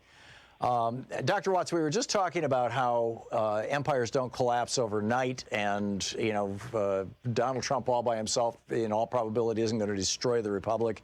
And in fact, that you said, a lot of the modern day chipping away at our small r Republican form of government in some ways started in the 90s. My observation has been that in 1971, Lewis Powell proposed to the business elite and the very, very wealthy in this country that they should seize control of the instruments of education, of our educational system, of our religious institutions, of our government, essentially, the judiciary in particular, of our media. The Powell memo just laid this out. It led to this explosion of right-wing think tanks in the 1980s, funded by billionaires. That brought us the Reagan presidency.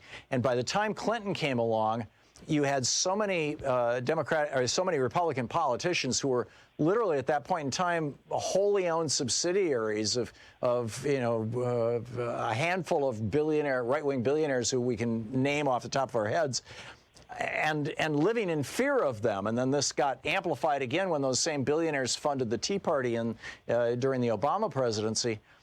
It seems to me like that when the politicians went from being the servants of the people, and I would argue even Barry Goldwater and Everett Dirksen back when I was a kid felt that they were serving the people. They knew they had interests that they had to serve, but they were serving the people.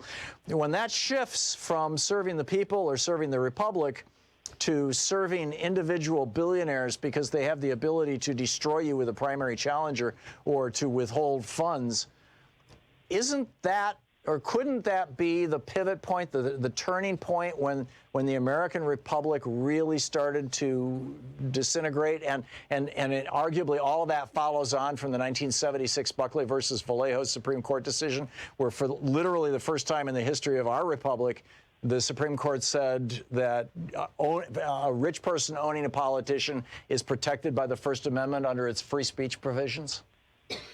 So I think that all of that is going on in tandem with an economic situation that is in some ways fueling that even more. I think that the element that is really, really damaging everything right now is the economic inequality that is persistent across the world. And this is actually something you see in Rome as well.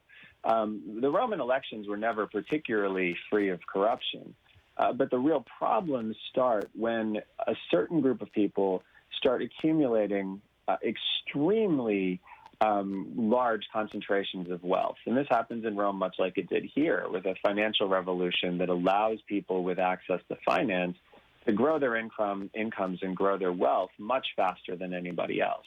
And when that's combined with a political system in which money does distort the way that voting happens and the way policy is made, as soon as more money gets poured onto a small group of people, this becomes a really serious problem. And in Rome, this was the problem that about a generation after this income gap opened up, began to undermine the republic. And I think when you see in the 130s the beginning of political violence, beneath that is a notion that the republic is not functional. There's too much money concentrated in too few hands, and it's beginning to distort the ability of Rome to respond to the needs of everybody else.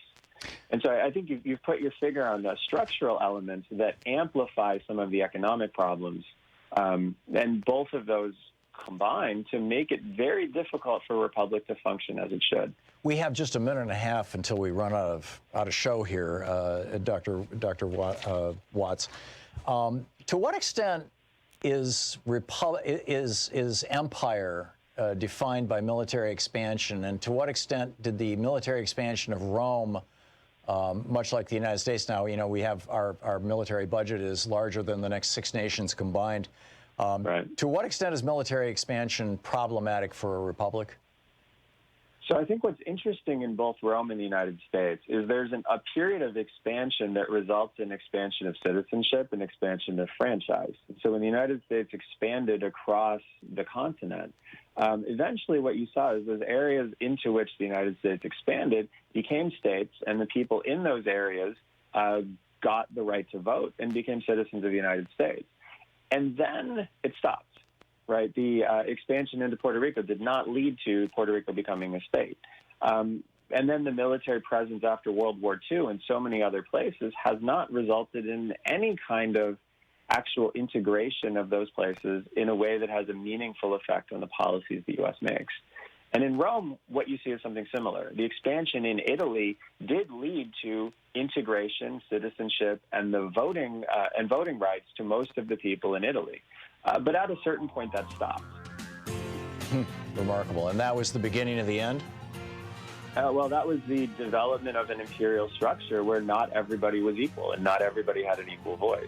Remarkable. And that was something that Augustus exploited. Remarkable. It's an absolutely extraordinary book. I highly recommend it. Mortal Republic, How Rome Fell into Tyranny by Edward J. Watts. Dr. Watts, thanks so much for dropping by today. Oh, thank you. This was great. It's great talking with you. It's absolutely a fascinating conversation, and I really appreciate it, and I really loved the book. Thank you so much for being with us today. Also, it's been a fascinating day. We'll be back tomorrow, same time, same place. In the meantime, don't forget democracy, or a republic, small r, is not a spectator sport. It requires you. So get out there, get active, tag, you're it. You've been listening to Thom Hartmann. For audio and video archives, visit thomhartmann.com.